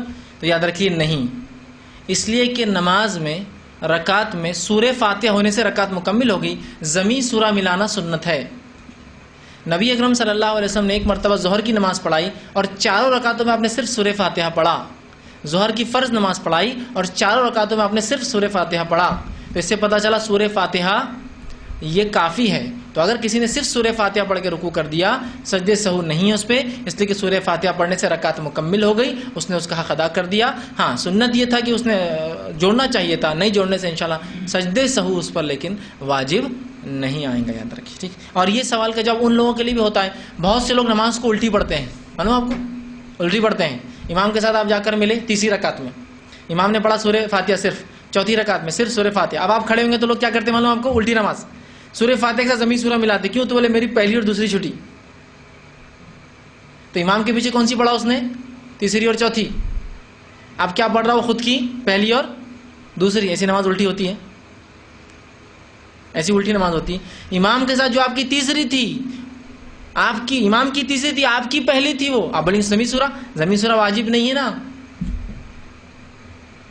آپ نے امام کے ساتھ جو چوتھی پڑھی وہ آپ کی دوسری تھی، امام جب سلام پھیر دیا آپ کھڑے ہوئے وہ آپ کی تیسری تھی، تو آپ صرف ضمیر اس میں صرف سورہ فاتحہ پڑھیں گے، اور اس کے بعد جو آپ بعد میں کھڑے ہوئے وہ چوتھی تھی، اس میں صرف سورہ فاتحہ پڑھیں گے، تو چاروں میں صرف سورہ فاتحہ۔ لوگ بولتے نہیں ضمیر سورہ فرض ہے، اب مسئلہ آ گیا، پھر فرض ہے بولے تو اب چھوٹ گیا، تو کیسا کریں گے؟ تکمیل بعد میں کر، حتیٰ کہ ثنا بھی پڑھتے تیسری رکعت میں کھڑے ہو کے، ان کی خود کی تیسری میں کھڑے ہوتے سبحانک اللہم و بحمدک تبارک اسمک، پھر سورہ فاتحہ پھر ضمیر، کیوں؟ تو بولے وہ جو چھوٹی تھی 2 رکعت، ارے 2 نہیں چھوٹی تھی آپ کی، بعد کی 2 چھوٹی تھی، پہلی 2 تو مل گئے نا امام کے ساتھ آپ کو، جو آپ کی پہلی اور دوسری تھی، تو الٹی نماز پڑھتے تیسری چوتھی پہلی دوسری، اور مغرب میں پھر سر پھٹ جاتا، پھر مغرب میں سمجھ میں نہیں آتا کیسے کسی کو کیا بنانا، مغرب میں کیا بنائیں گے آپ دوسری ملے تو، پھر پریشان کیا اب کیسا کرنا، تیسری پڑھے تو سورہ فاتحہ پڑھتے، پھر قاعدہ ہو جاتا، قاعدے کے بعد پھر کیسا کرنا، پھر ایک میں پڑھنا اور ایک میں نہیں پڑھنا، پھر پریشان، پھر یہ تو کچھ سوال کی ضرورت نہیں، سورہ فاتحہ کافی ہے، نماز سیدھی ترتیب پڑھی جائیں گی، تو لہٰذا صرف سورہ فاتحہ بھی پڑھی جائے تو نماز ہو جائیں گی، سجدے سہو کی ضرورت نہیں ہے، اور جن لوگوں کی نماز چھوٹ جاتی ہے وہ سیدھی پڑھے نہ کہ الٹی کرے اس کی ترتیب، بات کی بچی ہوئی اس میں، اگر آپ کی 3 چھوٹی تھی سمجھ لیجیے، آپ چوتھے میں ملے تو آپ کیوں پہلی تھی، جب آپ دوسری کے لیے کھڑے ہوں گے امام کے ہونے جو آپ کی دوسری ہوں گی تب آپ ضمیر سورہ ملائیں گے، چونکہ آپ کی دوسری ہے نا، لیکن بات کی پھر 3 4 میں تو آپ نے 3 میں سورہ فاتحہ پڑھا اور 1 میں ضمیر سورہ ملا، آپ سمجھ رہے آپ بات کو، لیکن الٹی نہیں پڑھیں گے اس کو۔ کسی نے ایک سوال کیا،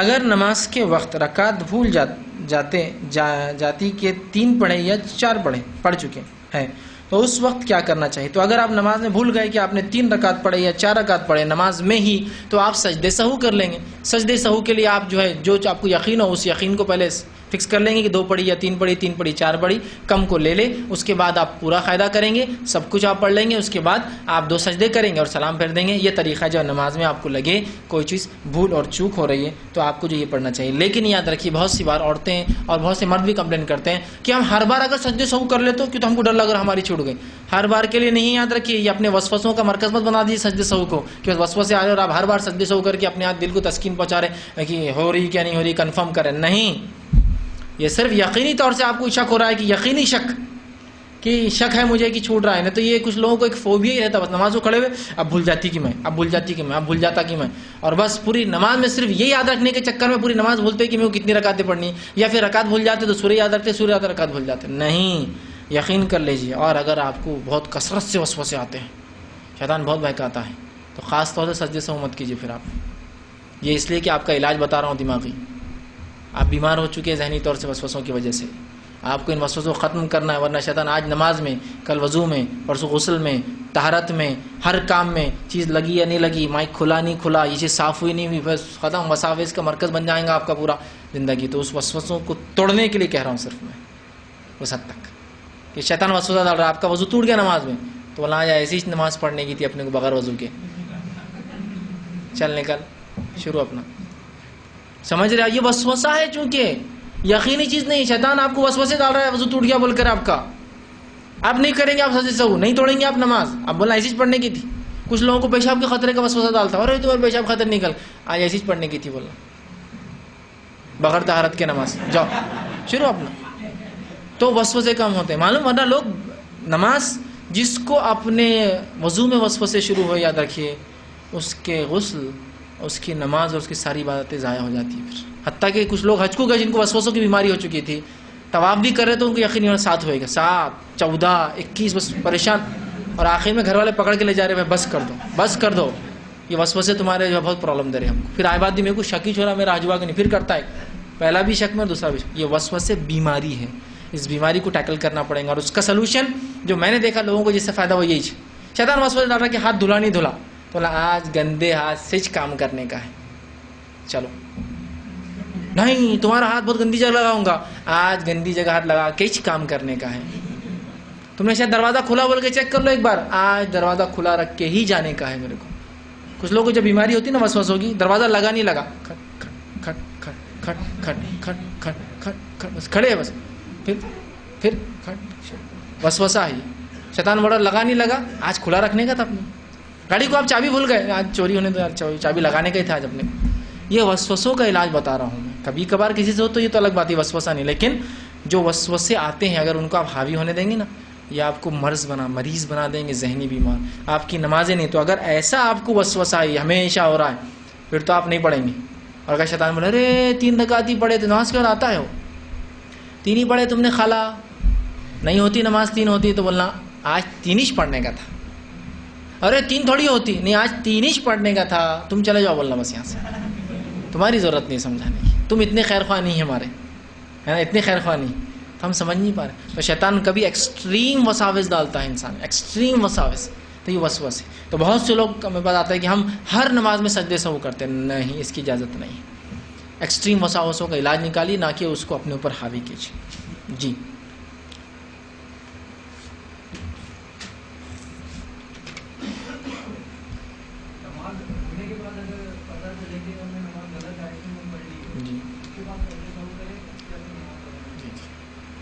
بھائی نے ایک اچھا سوال کیا کہ اگر نماز ہی قبلے رخ نہیں پڑھی، انہوں نے ڈائریکشن ہی انہوں نے قبلہ نہیں لیا، اور پھر پتہ چلے کہ نماز کا ڈائریکشن ہی غلط تھا، قبلے کی طرف نہیں تھا، کعبے کی طرف منہ نہیں تھا، تو کیا کرے؟ سجدے سہو کرے، نماز دہرائے. تو یاد رکھیے قبلے رخ ہونا، ادھر قبلہ ہے بول کے ہمارا اس لیے دیکھ رہا ہوں ادھر میں، قبلے رخ ہونا نماز کے شرائط میں سے ہے، کنڈیشنز میں سے ہے.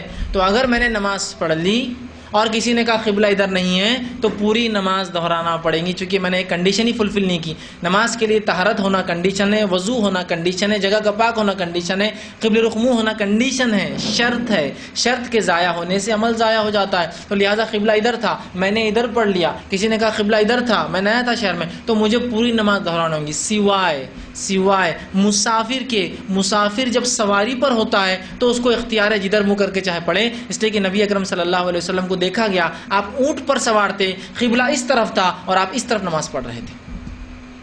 سواری پر سوار ہے تو تب ڈائریکشن کی قید نہیں ہے. میں ٹرین میں سفر کر رہا ہوں، کدھر بھی دیکھ کر نماز پڑھتا ہوں، بس میں ہوں کدھر بھی دیکھ کر، ایروپلین میں اپنے سیٹ پہ جدھر منہ ادھر کر سکتا ہوں، چونکہ رسول اللہ سواری پر تھے اونٹ پر، قبلہ ادھر تھا، آپ ادھر نماز پڑھ رہے تھے. چونکہ وہ اونٹ پہ جو زین رکھی جاتی ہے نا، اس پہ ایسی نماز ہو سکتی ہے نا، ایسا نہیں پڑھ سکتا.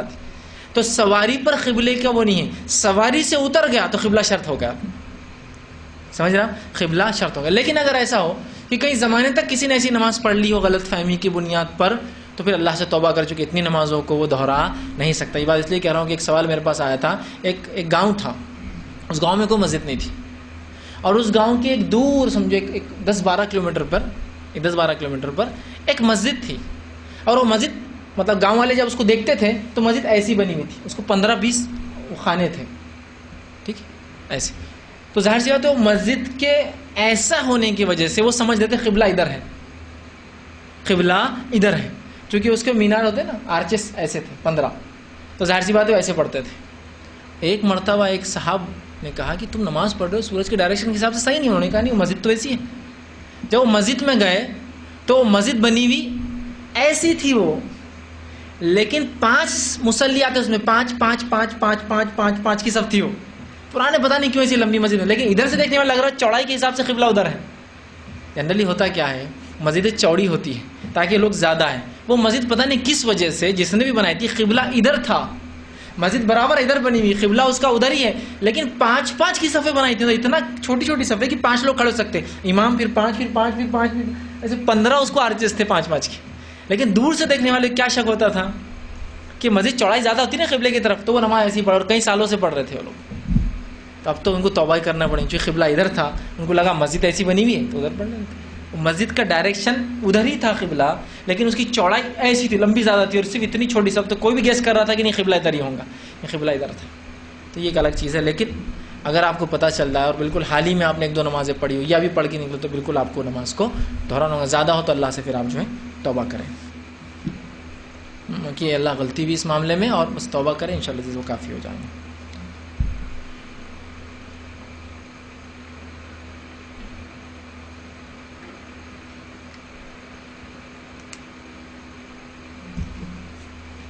کسی نے ایک سوال کیا تھا کہ پہلی صف میں نماز پڑھنے کی بہت فضیلت ہے اور عورتوں کے لیے آخری صف میں کھڑا رہنا بہتر ہے، تو کیا کیا جائے؟ دیکھیے اچھا سوال ہے. یہ سوالات اس لیے پیدا ہوتے ہیں کہ چونکہ ہم ایکچولی مسجد میں نمازیں نہیں پڑھتی نا عورتیں، اس لیے ایسے سوالات آتے ہیں. حدیث کے الفاظ ہے مرد کے لیے پہلی صف، عورت کے لیے آخری صف بہتر ہے. یہ کس معنی معلوم آپ کو حدیث؟ مسجد نبوی میں مرد اور عورتیں ایک ہی کمپاؤنڈ میں نماز پڑھتے تھے. اس زمانے میں اتنا روپیہ پیسہ اور حالات اچھے نہیں تھے کہ عورتوں کی بازو مسجد بنائی جا سکے, لہٰذا صحابہ آتے اور آگے کھڑے ہوتے اور عورتیں پیچھے سے سب بھرتی ہوئی آتی, بیچ میں بچے کھڑے ہوتے. سمجھ گئے بات پوزیشن؟ رسول اللہ کھڑے ہوئے آگے, صحابہ پہلے سے آ رہے, صحابیات الٹی سب بھر رہی, آخری اس سے last, second last, third last, first last بھرتے آ رہی, بیچ میں بچے تھے, ہے نا. لیکن جب عورتوں کی مسجد الگ ہوں گی تو اول صف میں جانا ہے, وہی افضل ہے. عورتیں ان کی الگ مسجد میں, میں نے دیکھا آخری صفوں میں کھڑی ہوتی جا کر, کہ حدیث میں الفاظ کیا ہے, عورتوں کے لیے آخری صف بہتر ہے, مردوں کے لیے پہلی صف بہتر ہے. لیکن وہ تب ہوگا جب مرد اور عورت ایک ہی صحن میں نماز پڑھ رہے, اتنی جگہ نہیں ہے, تو مرد آگے پڑھیں گے, بچے بیچ میں, اور عورتیں لاسٹ صف سے آگے بڑھتی ہوئی آئیں گی صفوں کو اپنے, تب کے لیے ہے. لیکن جب آپ کی الگ مسجد ہے, الگ مصلی ہے, امام صاحب مرد ہے لیکن وہ دوسری جگہ پڑھا رہے ہیں, آپ کو آواز وہاں تک آ رہی ہے, مسجد کا ہی حصہ ہے, بازو ہے, پیچھے ہے, سائڈ میں, ادھر ہے, ادھر ہے, اوپر ہے, جو بھی ہے, تو تب پہلی صف ہی عورت کے لیے بہتر ہے. آپ پہلی صف کو ہی جیتیں گی, جیسا مردوں کو ثواب ہے آپ کو ویسی ثواب, ٹھیک ہے. تو عورتیں جب عورتوں کی صفیں بنے وہاں پیچھے نہ جائے, یہ صرف جب مردوں کے ساتھ ہو, ایک صحن ہو, حالات ویسے نہ ہو, مسجد کی اور عورتیں ایک ہی مسجد میں آتی ہو, تب یہ معاملہ ہوگا. ورنہ اہم حالت میں آپ جو ہے اول دوم جیسا پہلی صف میں مرد کا ثواب ہے, آپ کا بھی اسی طرح ثواب ہے. جی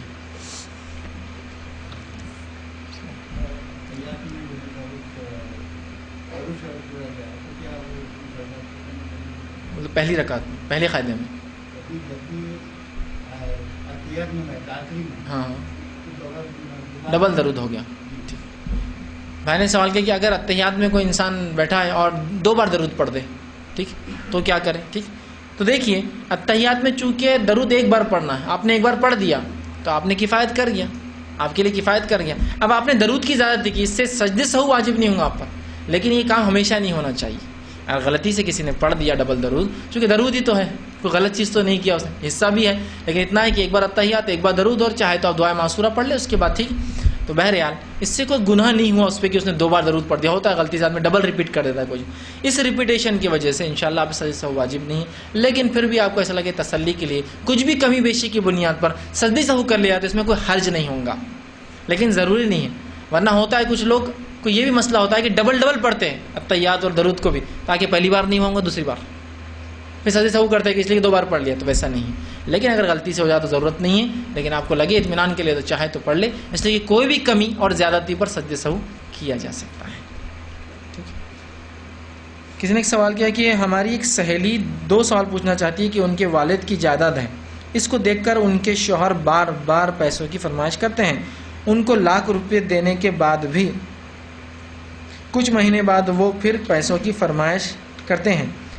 انہوں نے کہا ہے کہ اگر اس کے لیے تمہیں اس کے لیے کیا کرنا چاہیے, اگر بتائے تو بڑی مہربانی ہوگی. تو دیکھیے سب سے پہلی چیز تو یہ کہ اس شخص نے آپ کے سہیلی کو بیوی کم ATM مشین زیادہ سمجھ لیا ہے نا, کہ بس کچھ ہوا کہ بس جاؤ آپ کے پاس پیسہ لاؤ, جاؤ. کیوں یہ جو ہوتے ہیں ایسے نکمے ناکارہ, مرد تو کہے جا سکتے ہیں لیکن بہرحال ان ریئل سینس میں مرد نہیں ہوتے ہیں, اس لیے کہ مرد کی جو ڈیفینیشن قرآن دیا, الرجال قوامون علی النساء, مرد وہ ہے جو قوام ہوتا ہے. قوام کا معنی ہوتا ہے اس پہ ذمہ داریاں زیادہ ہوتی ہے اور وہ کما کے لاتا ہے, سب سے اہم ذمہ داری اس کی.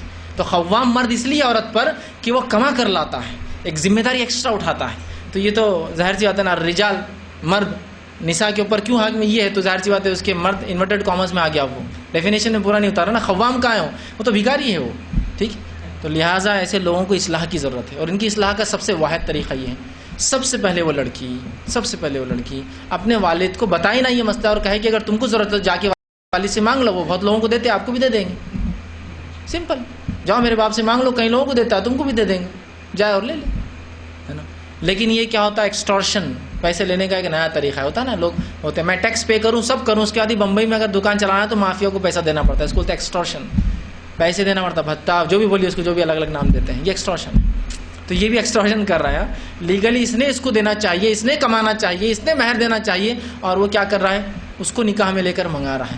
یہ سب گھٹیا ذہنیت اور جس کو کہیں گے ماحول معاشرے کے اندر جو ایک سوچ بن کے جہیز لینا, تو پھر زندگی بھر بھی لینا ہی ہے. جب انسان کو ایک بار بولتے ہیں نا, شیر کے منہ پہ انسان کا خون لگ گیا تو ویسا ہو جاتا, تو ویسے آدمی کو جو ہے حرام کی کمائی جس کو کہیں گے دوسروں کی اس پہ کمانے کی عادت ہو جائے تو بس بیٹھ کے کھانا ہی پسند کرتا ہے. تو بہرحال تو وہ خاتون کا کام ہے وہ کہے کہ اپنے باپ سے وہ کرے، یا اگر اس کے والد کی طاقت نہیں ہے تو سیدھا بات کرے، یا طاقت ہے بھی تو بات کرے، بھائی کیوں دوں، ریزن کوٹ کیجیے، آپ کوئی احسان کیا میرے بچی کو آپ نے نکاح میں لے کر، کوئی مخروض ہو میں تمہارا خاندانی جو تم کو دوں، ٹھیک ہے، تو اس کی ٹینڈنسی کو بدلنے کی ضرورت ہے، اصلاح کی ضرورت ہے۔ آج لاکھ لیا، اگر آپ ایسا دیں گے نا تو زندگی بھر آپ کے بچوں کی ذمہ داری بھی آپ پہ ڈال دیں گے، مطلب نانا کو پالنا پڑے گا نانا کو، اور خود کی ذمہ داری بھی ڈال دیں گا، تو اس کو ٹائٹ کیجیے، اس کی اصلاح کیجیے، تھوڑے دن اگر ہوشیاری کر دو اس سے الگ ہو جائے، اس کی عقل ٹھکانے آتی ہے، چونکہ ایسے رکامے کے پاس دوسری بیوی تھوڑی آنے والی کوئی، تو عقل ٹھکانے آتی ہے اس کی، بولتا نہیں تم یہ اچھے آ جاؤ، ٹھیک، تو اصلاح کی ضرورت ہے، لیکن ان کو اگر آپ دیتے رہیں گے نا تو یہ زندگی بھر آپ کو تنگ کریں گے پھر۔ تو آپ کو تو میں یہ کہوں گا ایسے عورتوں کو پہلے ہی فیز میں کہیں کہ میرا والد بہت مالدار ہے، کئی لوگوں کو بھیک دیتے ہیں، آپ بھی چلے جاؤ، آپ کو مل جائیں گے، میں تو نہیں لا سکتی، نہیں تمہارے والد کو بولو میرے کو تحفہ دو، سب لوگ اپنے داماد کو تحفہ دیتے ہیں، تو تحفہ مانگ کے کوئی بھی لیتے، بولنا والد دیتے بہت لوگوں کو ہے، مانگ کے نہیں، تم کو ہونا تو بول کے دے دو کہ بھائی داماد دو تحفہ دو، میرے کو بولنا دو دیں گے۔ عید پر تمہارے والد نے صرف 11,000 عیدی بھیجے میرے کو، ہاں میں کیا اتنا وہ ہے کیا انہوں نے اتنے ہزار بھیجے، تو وہ جتنا بڑا فقیر رہیں گا اتنی بڑی اس کو عیدی آئیں گی، تو اب تو کتنا بڑا ہے ہمارے والد کے، تو 11,000 کا فقیر ہو، 11,000 دے دے تیرے کو، وہ لاکھ روپے کا بیچارہ بھکاری تو اس کو لاکھ روپے کوئی دے رہا عیدی پر، ہوتا ہے نا ایسا، لینے کے طریقے بنا دی، عیدی آ رہی ہے، مہر دینا تو وہ معجل اور موجل کے اندر ہی آپ نے اس کو کھپا دیا، وہ ادھار کے اندر رکھ دیا اس کو اٹھا کر، اور جو باقی سب کیش لے رہے بیوی سے۔ تو پہلے لڑکیاں اپنے اصلاح کریں، اپنے شوہروں کی اصلاح کریں کہ ان کو لا کے ہی نہ دیں، کہنا ہے تو سیدھا کہہ دیجئے، بولنا بیٹھ کر بات کریں گے، وجہ کیا ہے دینے کی، اب خاموشی سے باپ دے دیں گا، میں بیٹی کے ساتھ رہ رہا داماد ہے، تو کوئی ٹرم ہو، ایگریمنٹ ہو، کتنے مہینے کے لیے ادھار ہے، کیا ہے، بات چیت ہو نا اس کے بھی، ہاں، لیکن حقیقت میں داماد مجبور ہو، مسکین ہو، پریشان حال ہو، تو دوسروں کی مدد کا اسلام اتنا ثواب بتاتا ہے تو داماد کی کیوں نہیں ہو سکتی ہے نا، دوسروں کی اتنی اسلام بول رہا ہے کہ ان کی مدد کرنے کا ثواب، ان کی تو داماد تو پھر داماد ہی ہو سکتا ہے، اس کی مدد کو تو ڈبل ثواب، ایک تو رشتہ دار ہونے کا ثواب، صدقہ دینے کا ثواب، کتنی بڑی بات ہے نا، دے سکتے ہیں، لیکن ہر بار مجبور نہیں ہوتا یار، اور خودداری بھی ایک چیز ہوتی ہے، یاد رکھیں، مجبوری تو ایک چیز ہے ہی، لیکن مجبوری کے ساتھ بھی خودداری بھی ایک چیز ہوتی ہے، وہ دونوں کو اگر مل جائے تو پھر وہ صحیح ڈائریکشن میں آدمی جاتا ہے، کہ مجبور ہے پیسہ لینے پر لیکن خوددار بھی اپنی جگہ ہے، مانگتا نہیں، داماد سسر بھیج دیتا ہے چونکہ وہ جانتا ہے میرا داماد مجبور ہے، وہ بھیج دیتا ہے، لیکن اس کی خودداری ہے کہ وہ مانگتا نہیں، تو یہ تو ہو سکتا ہے، اس میں کوئی قباحت نہیں، یہ تو ایک الگ بات ہے، اس پہ کوئی اس کو تانے بھی نہیں دے سکتا ہے کہ تمہارے سسر نے تم کو دیا، نہیں، یہ تو اللہ نے اس کو دے رکھا ہے، اور اللہ نے حکم دیا رشتہ داروں کو دو، تو رشتہ داری میں داماد تو بہت نزدیکی رشتہ دار ہے اس کا، تو بالکل دے سکتا ہے اس کو، ٹھیک ہے، لیکن ہر بار آدمی اتنا مجبور نہیں ہوتا ہے نا، یہ بات بھی سمجھنے کی ضرورت ہے۔ تو بہرحال اس لڑکی کے کام ہے اس کی اصلاح کرے، اس کا دماغ ٹھکانے لائے، تاکہ ورنہ وہ ایسا کریں گا، آج آپ ہے کل بچوں کو، پھر بولیں گا بچی کی شادی، نانا کریں گا پھر اس کی نواسی کی شادی، تمہاری بچوں کی میں کروں گا، جہیز لے کے آؤں گا، تم بچیوں کرنا، یہ زندگی بھر سے بیٹھ کر ڈیپینڈ ہو کھائیں گا۔ تو اس رسومات کو یہ مانگنے کی مردوں کو چھوڑنا ہے، مردوں کو اپنی حیثیت کو جاننا، تم قوام ہو، اور قوام کا معنی یہ ہوتا ہے قیام، قوام قیام سے لفظ آتا ہے، نماز میں قیام کرتے ہیں نا آپ، کھڑا ہوا، چونکہ اس کی ذمہ داری ایکسٹرا، اس لیے وہ قوام ہے، اس کو فضیلت اس کی ذمہ داری کی وجہ سے ملی ہے وہ، اور وہ ذمہ داری میں سب سے پہلا بتایا اللہ نے، یہ تم کو لا کر کھلاتے ہیں، کمانا سب سے اہم ہے، تو وہ تو اس کی قوامیت ہی ختم ہو جا رہی ہے اگر کماتا نہیں۔ مجبوریاں، پریشانیاں، تنگ دستیاں ایک الگ چیز ہیں، عام حالت میں ہم نے جو ہندوانہ سماج میں رہ کر مانگنے کی رسم بنا لی نا، ہر چیز لو لڑکی سے، یہ بہت بری سوچ ہے۔ سب سے پہلے سوچ یہاں سے بری ہوتی ہے جب ہم سمجھتے ہیں اس کی بیٹی سے نکاح کر کے احسان کیا میں نے، لہذا حق ہے مجھے اس سے لینے کا، یہ سب سے پہلے چیز چھوڑیے۔ وہ لڑکی نے آپ سے نکاح کر کے آپ کو اپنا نفس دے کر احسان کری کہ آپ کو برائی سے بچایا، یہ سوچ کے کریں گے تو دونوں ایک دوسرے کے احسان ہوتا ہے۔ بہرحال مجبوری الگ چیز ہے، لیکن عام حالت میں اس کو جو ہے سمجھانا اور سکھانا ضروری ہے۔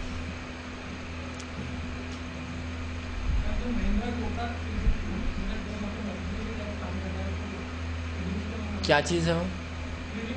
اچھا، بھائی نے سوال کیا کہ جو ہے ان کے دوست فائنانس کارپوریشن میں کام کرتے ہیں، تو اس میں کیا ہے؟ تو یاد رکھیے، چونکہ ہمارے پاس جتنے فائنانس کارپوریشن ہے میں جانتا ہوں یہ سود پر چلتے ہیں، وہاں جاب کرنا شریعتاً جائز نہیں ہوگا۔ اگر وہ اشد مجبور ہے تو جتنے جلدی ہو سکے اپنی جاب کو کوئٹ کر دے، اللہ جیسی ان کی مجبوری ہٹا دے اور وہاں سے نکل جائے۔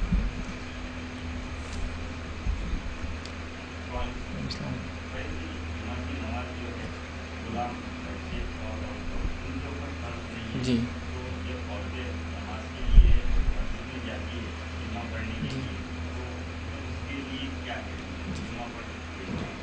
بھائی نے ایک سوال کیا کہ جب عورتوں، بچوں، غلاموں پر، بیماروں پر، مسافروں پہ جمعہ کی نماز نہیں ہے تو پھر اگر عورت مسجد جائے تو کیا؟ دیکھیے، غلام کو اگر مالک اجازت دے تو جمعہ پڑھ سکتا ہے مسجد میں جا کے، 2 رکعت ہی پڑھیں گا. عورت کو شوہر اجازت دے اور حالات اس کے اچھے ہو، جا سکتی ہے آسانی سے، تو عورت مسجد جائیں گی اور 2 رکعت ہی پڑھیں گی. ٹھیک ہے. اسی طرح مسافر ہو، جمعہ ملتی ہے، جمعہ پڑھیں گا تو 2 رکعت ہی پڑھیں گا. لیکن اگر مسافر کو جمعہ نہیں ملتی ہے تو پھر ظہر پڑھیں گا.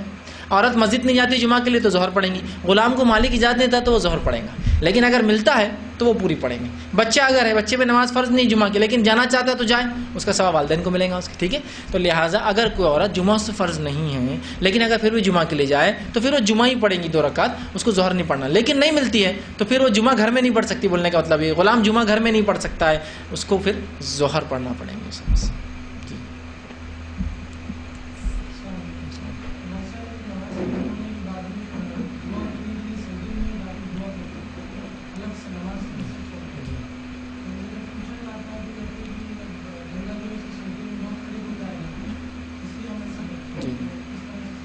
میں نے بڑا اچھا سوال کیا سجدے سے متعلق. یہ وہ سجدہ ہے جو ثابت نہیں ہے. انہوں نے سوال کیا کہ حدیث میں الفاظ ہے یا کچھ لوگ نماز کے بعد سجدہ کرتے ہیں، نماز پوری ہو گئی سجدے میں چلے جاتے ہیں، میں نے بھی دیکھا، اور دعا کرتے ہیں. اس کا طریقہ ایسا وہ اپناتے ہیں کہ سجدے میں چلے جاتے ہیں اور ہاتھ الٹے رکھتے ہیں، ایسے ایسے بولے مانگ رہے ہیں. ٹھیک. ہاتھ الٹے رکھتے ہیں اور دعا کرتے ہیں اس کے اندر. جب پوچھا جاتا ہے ایسا کیوں تو کہتے ہیں حدیث میں الفاظ ہے آپ صلی اللہ علیہ وسلم فرمایا بندہ سجدے میں سب سے زیادہ اللہ سے نزدیک، لہٰذا آپ نے کہا اس میں مانگو، ہم دعا سجدے میں کر کے مانگ رہے ہیں. تو پہلی بات رسول اللہ نے جو فرمایا کہ انسان سجدے میں سب سے زیادہ اللہ سے قریب ہوتا ہے وہ نماز کا سجدہ ہے، نماز کے بعد کا سجدہ نہیں ہے جو لوگ کر رہے ہیں، نماز کا سجدہ.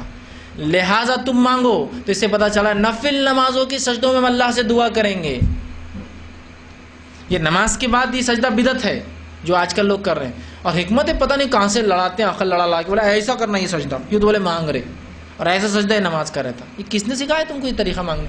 انسان جھک گئے اس سے زیادہ اور کیا ہو سکتا. اگر میں کہوں میں کسی سر جھکا دوں اور کہوں میں مانگ رہا نہیں اس سے، کہ میں ہاتھ ایسے تھوڑی کرا اس کے سامنے، خالی جھکنا بھی تو آپ کا سجدہ، جھکنا ہے اس کے سامنے، مانگنا ہے. سمجھ رہے بات کو؟ تو لہٰذا نماز کے بعد خاص سجدہ کرنا ہاتھ اوپر کر کے یا ایسا کر کے نماز کے ایسا اور دعا کرنا یہ بدعت ہے. آپ کو جو رسول اللہ صلی اللہ علیہ وسلم نے حکم دیا وہ صحیح روایت ہے، وہ نماز کا سجدہ ہے. لہٰذا نفل نماز پڑھیے آپ اس کے لیے وَاسْتَعِينُوا بِالصَّبْرِ وَالصَّلَاةِ کے تحت، اور مانگو اللہ سے نماز اور صبر کے اور نماز کے ذریعے. تو یہ مانگنے میں آئیں گی نماز. تو لہٰذا وہ نفل پڑھے، نفل نماز کے سجدے میں جائے، سجدے کی تسبیحات کے بعد وہ دعا کرے. عربی میں دعا کرنا آتی ہے تو عربی میں کرے، اور اگر عربی میں نہیں بھی کر سکتا ہے تو یہاں اردو زبان، تیلگو، ملیالم، پنجابی، مراٹھی کوئی بھی زبان میں کر سکتا ہے. اس لیے کہ یہاں زبان کی قید نہیں ہے، اس لیے کہ دعا کا معاملہ ہے. کوئی نفل نماز پڑھی آپ اس کے سجدے میں جائیے اور وہاں آپ جو ہے اپنی زبان میں بھی تسبیح کے بعد دعا کر سکتے ہیں. یاد رکھیے. تو یہ نماز کے بعد کا سجدہ نہیں ہے، نماز کے اندر کا ہے. لہٰذا آپ سب نے نفل نمازوں میں ایسی دعائیں کی آپ تب کر سکتے ہیں، اور یہ سجدہ الگ سے جو کر رہے یہ ثابت سجدہ نہیں ہے.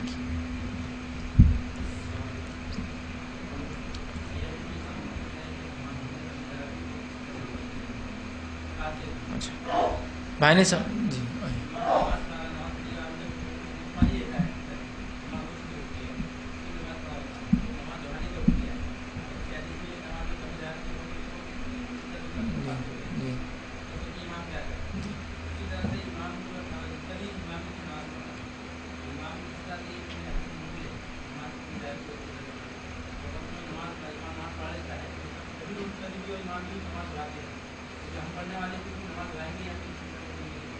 امام اگر نماز پڑھا رہا ہو اس کی نماز نہیں ہو رہی سمجھو کچھ وجہ سے، ایمان کی کمی کی وجہ سے. اچھا تو پہلا سوال کا حصہ بھائی کا یہ تھا، آپ تھوڑا پھر سے پہلا دہرائیں گے اس کا سوال.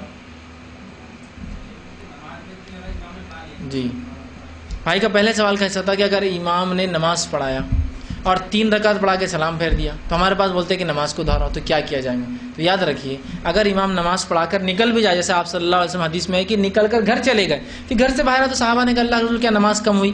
تو اگر نکل جائے تو کیا کریں گا؟ تو وہ صرف 1 رکعت پڑھائیں گا، اور نماز کے باہر نکلنے کے بعد جو کمی نماز میں ہوتی ہے اس کے لیے وہ نماز مکمل 1 رکعت پڑھیں گا. اور اس کے سجدے سہو کا طریقہ جو ہے کہ پورا پڑھ لیں گا نماز کو، التحیات پڑھ لیں گا، اس کے بعد دونوں سلام پھیریں گا، اس کے بعد 2 سجدے کریں گا اور پھر سلام پھیریں گا. یہ طریقہ اپنائیں گے. لیکن ہمارے پاس ہوتا ہی ہے کہ لوگ پوری 4 رکعت پھر سے دہراتے ہیں. اب بہت سی بار ہوتا ہے امام صاحب سے پوچھا جائے کہ امام صاحب یہاں تو 1 رکعت کی ضرورت ہے، بولتے رہے پتہ ہے یار لوگوں کو کون سمجھائیں گا، یہ جاہلوں کو کون سمجھائیں گا. سمجھ رہے بات؟ لوگ کیوں تو اتنا پریشر ڈالتے ہیں ان پر کہ بیچارے وہ جو ہے مجبور ہو جاتے ہیں. تو لہٰذا لیکن طریقہ تو یہی ہے ایک ہی رکعت پڑھ کے سجدے سہو کیا جائیں. دوسرا آپ کا حصہ کیا تھا سوال کا؟ جی جی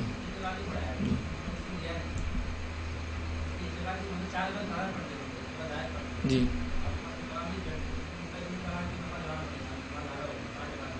5 رکعت بھی ہوگی تو یاد رکھیے اصول یہی رہیں گا. اگر 5 رکعت بھی اس نے پڑھ لی تو اصول یہ رہیں گا کہ صرف سجدے سہو کریں گا.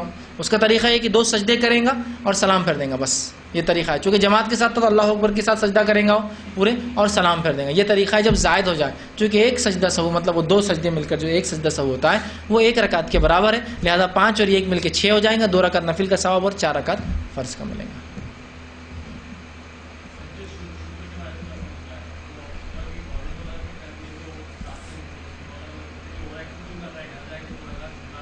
جی جی جی جی جی جی جی جی میں نے ایک اچھا سوال کیا کہ اگر سجدے شکر کا جہاں معاملہ ہم کالج میں ہیں اور وہاں کوئی خوشی مل جائے تو کیا سجدے سے وہاں کرے تو لوگ کہتے ہیں کیا اوور ایکٹنگ کر رہے ہیں, گھر جا کے کر سکتے تھے. دیکھیے کس کی کیا نیت ہے وہ اللہ کا اور اس کا معاملہ. میں آپ کو نہیں بول سکتا اوور ایکٹنگ کرے یا میں اوور ایکٹنگ کر رہا ہوں. رسول اللہ صلی اللہ علیہ وسلم کا خط آتا ہے کہ علی کو یمن بھیجا. علی کا کارنامہ یہ رضی اللہ عنہ کہ علی نے لوگوں کو یمن کے لوگوں کو اسلام کی دعوت دی اور وہاں کے لوگوں نے اسلام قبول کر لیا. رسول اللہ نے کیا کیا, چلو صحابہ تم سب باہر جاؤ, میں سجدہ کرنے کا ہے شکر کا, اور ایکٹنگ نہیں کرنا چاہتا میں تم لوگوں کے سامنے. آپ وہیں سجدے میں گر پڑے. حدیث کے الفاظ ہے نہیں ہے, سمپل ہے. تو یہاں انسان کی نیت ہے, میں کسی کو نہیں بول سکتا اور ایکٹنگ ہے یا نہیں ہے, وہ اس کی نیت ہے. اور ہو سکتا ہے اس بہانے اگر کچھ لوگ سیکھ لے اس چیز کو. بدعت میں ایسا نہیں بولتا کوئی اور ایکٹنگ ہے, وہ تو اور ایکٹنگ کر رہا. تو بدعت میں تو مل جل کے سب پورا سماج ساتھ دے رہا اس کا. مغرب کے بعد نہا رہا, کیا اوورٹنگ کر رہا تو یار, کیا تیرا طہارت ٹوٹی تھی کہ مغرب کے بعد جو تو نہا رہا, نئے کپڑے پہن رہا. ہاں بدعتوں میں دیکھیے نا آپ کیسا ہو رہا, کھانے بن رہے, اوور ایکٹنگ نہیں تو کیا ہے, لوگوں کو بلایا جا رہا ہو نا. کئی بولتے اوور ایکٹنگ مت کر بیٹے, میں بھی گھر پہ بہت کھاتا میٹھا, تیرے گھر پہ آنا ضروری تھوڑی اوور ایکٹنگ کر رہا بہت. لیکن جب سنت پہ عمل یا کسی چیز کو ظاہر نہیں اوور ایکٹنگ ہے, یہ تم دکھاوا کر رہے, یہ عمل قبول نہیں ہوگا. یہاں بندے اور اللہ کا معاملہ ہے, لہٰذا ہم کچھ نہیں بولیں گے اس معاملے میں. لیکن رسول اللہ صلی اللہ علیہ وسلم کے عمل سے تو یہی ثابت ہے, آپ کو خوشی ملی آپ سجدے میں گر پڑے. آپ ایک مرتبہ صحابہ دیکھ رہے آپ سجدے سے اٹھ ہی نہیں رہے, صحابہ پوچھ رہے کیا بات ہے, آپ فرماتے جبریل آئے تھے خوشخبری دی اس لیے میں سجدے میں گر پڑا تھا, ہے نا.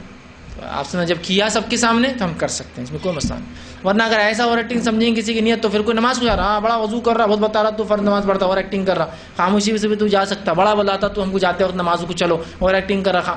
نہیں, اوور ایکٹنگ میں نہیں. جو فرائض ہیں, جو چیزیں رسول اللہ نے دکھا کے کری ہم بھی کر سکتے ہیں. جو چھپا کے کرنا ہے اس کو تو ہم بہت اوور ایکٹنگ کرتے ہیں. چندہ دے دیا, بھیج دیا رسید 1100 کی, پھاڑ دیا, پہنچا دیا سیمنٹ کے بیگ مسجد میں, پورا مینار ونار بن گیا میرے سے. وہاں کیوں بول رہا, وہاں تو چھپانا تھا تیرے کو, وہاں اوور ایکٹنگ کر رہے ہیں. تو بہرحال جہاں رسول اللہ نے دکھایا کوئی حرج نہیں اس میں. ہاں اس کے بعد بھی بندے کی اللہ کے پاس نیت کا معاملہ ہے, کیا نیت تھی واللہ عالم. لہٰذا ہم کسی کو اوور ایکٹنگ یا لوور ایکٹنگ نہیں بولیں گے یا اوور ایکٹنگ نہیں بولیں گے. جی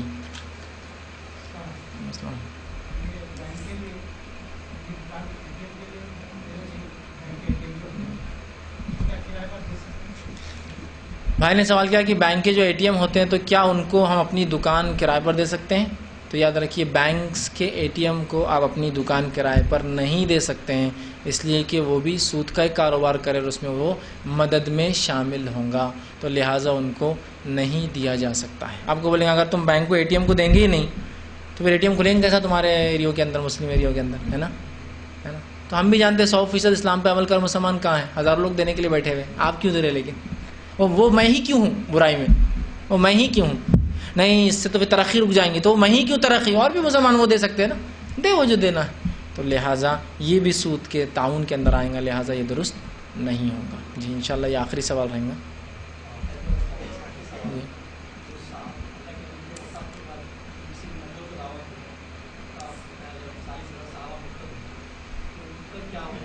مطلب جی جی جی جی جی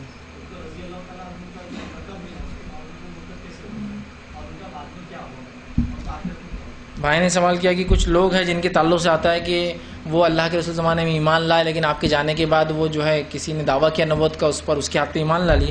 دیکھیے اس میں سے ایسا کسی صحابی کے تعلق سے نہیں آتا ہے کہ وہ مرتد ہوئے, بلکہ ان لوگوں کے تعلق سے آتا ہے جو صحابہ نہیں تھے اور وہ تابعین کے درجے میں آتے ہیں, جو کہ نبی اکرم صلی اللہ علیہ وسلم کے زمانے کے بعد وہ مرتد ہو گئے, پھر گئے. تو ایسا میں نے کسی صحابی کے بارے میں نہیں پڑھا، اور 40 جو آپ نے تعداد کے ایسا نہیں پڑھا کہ 40 کچھ صحابہ تھے جو مرتد ہو گئے. رسول اکرم صلی اللہ علیہ وسلم زندگی کے بعد کسی صحابی کے تعلق سے نہیں آتا کہ وہ مرتد ہوئے. ہاں صحابہ کے جو اسٹوڈنٹس ہوں گے، تلاميذ ہوں گے، ٹھیک ہے، ایسے کچھ لوگ ہو سکتے ہیں جو بعد میں جو ہے ایمان کو چھوڑ دیا.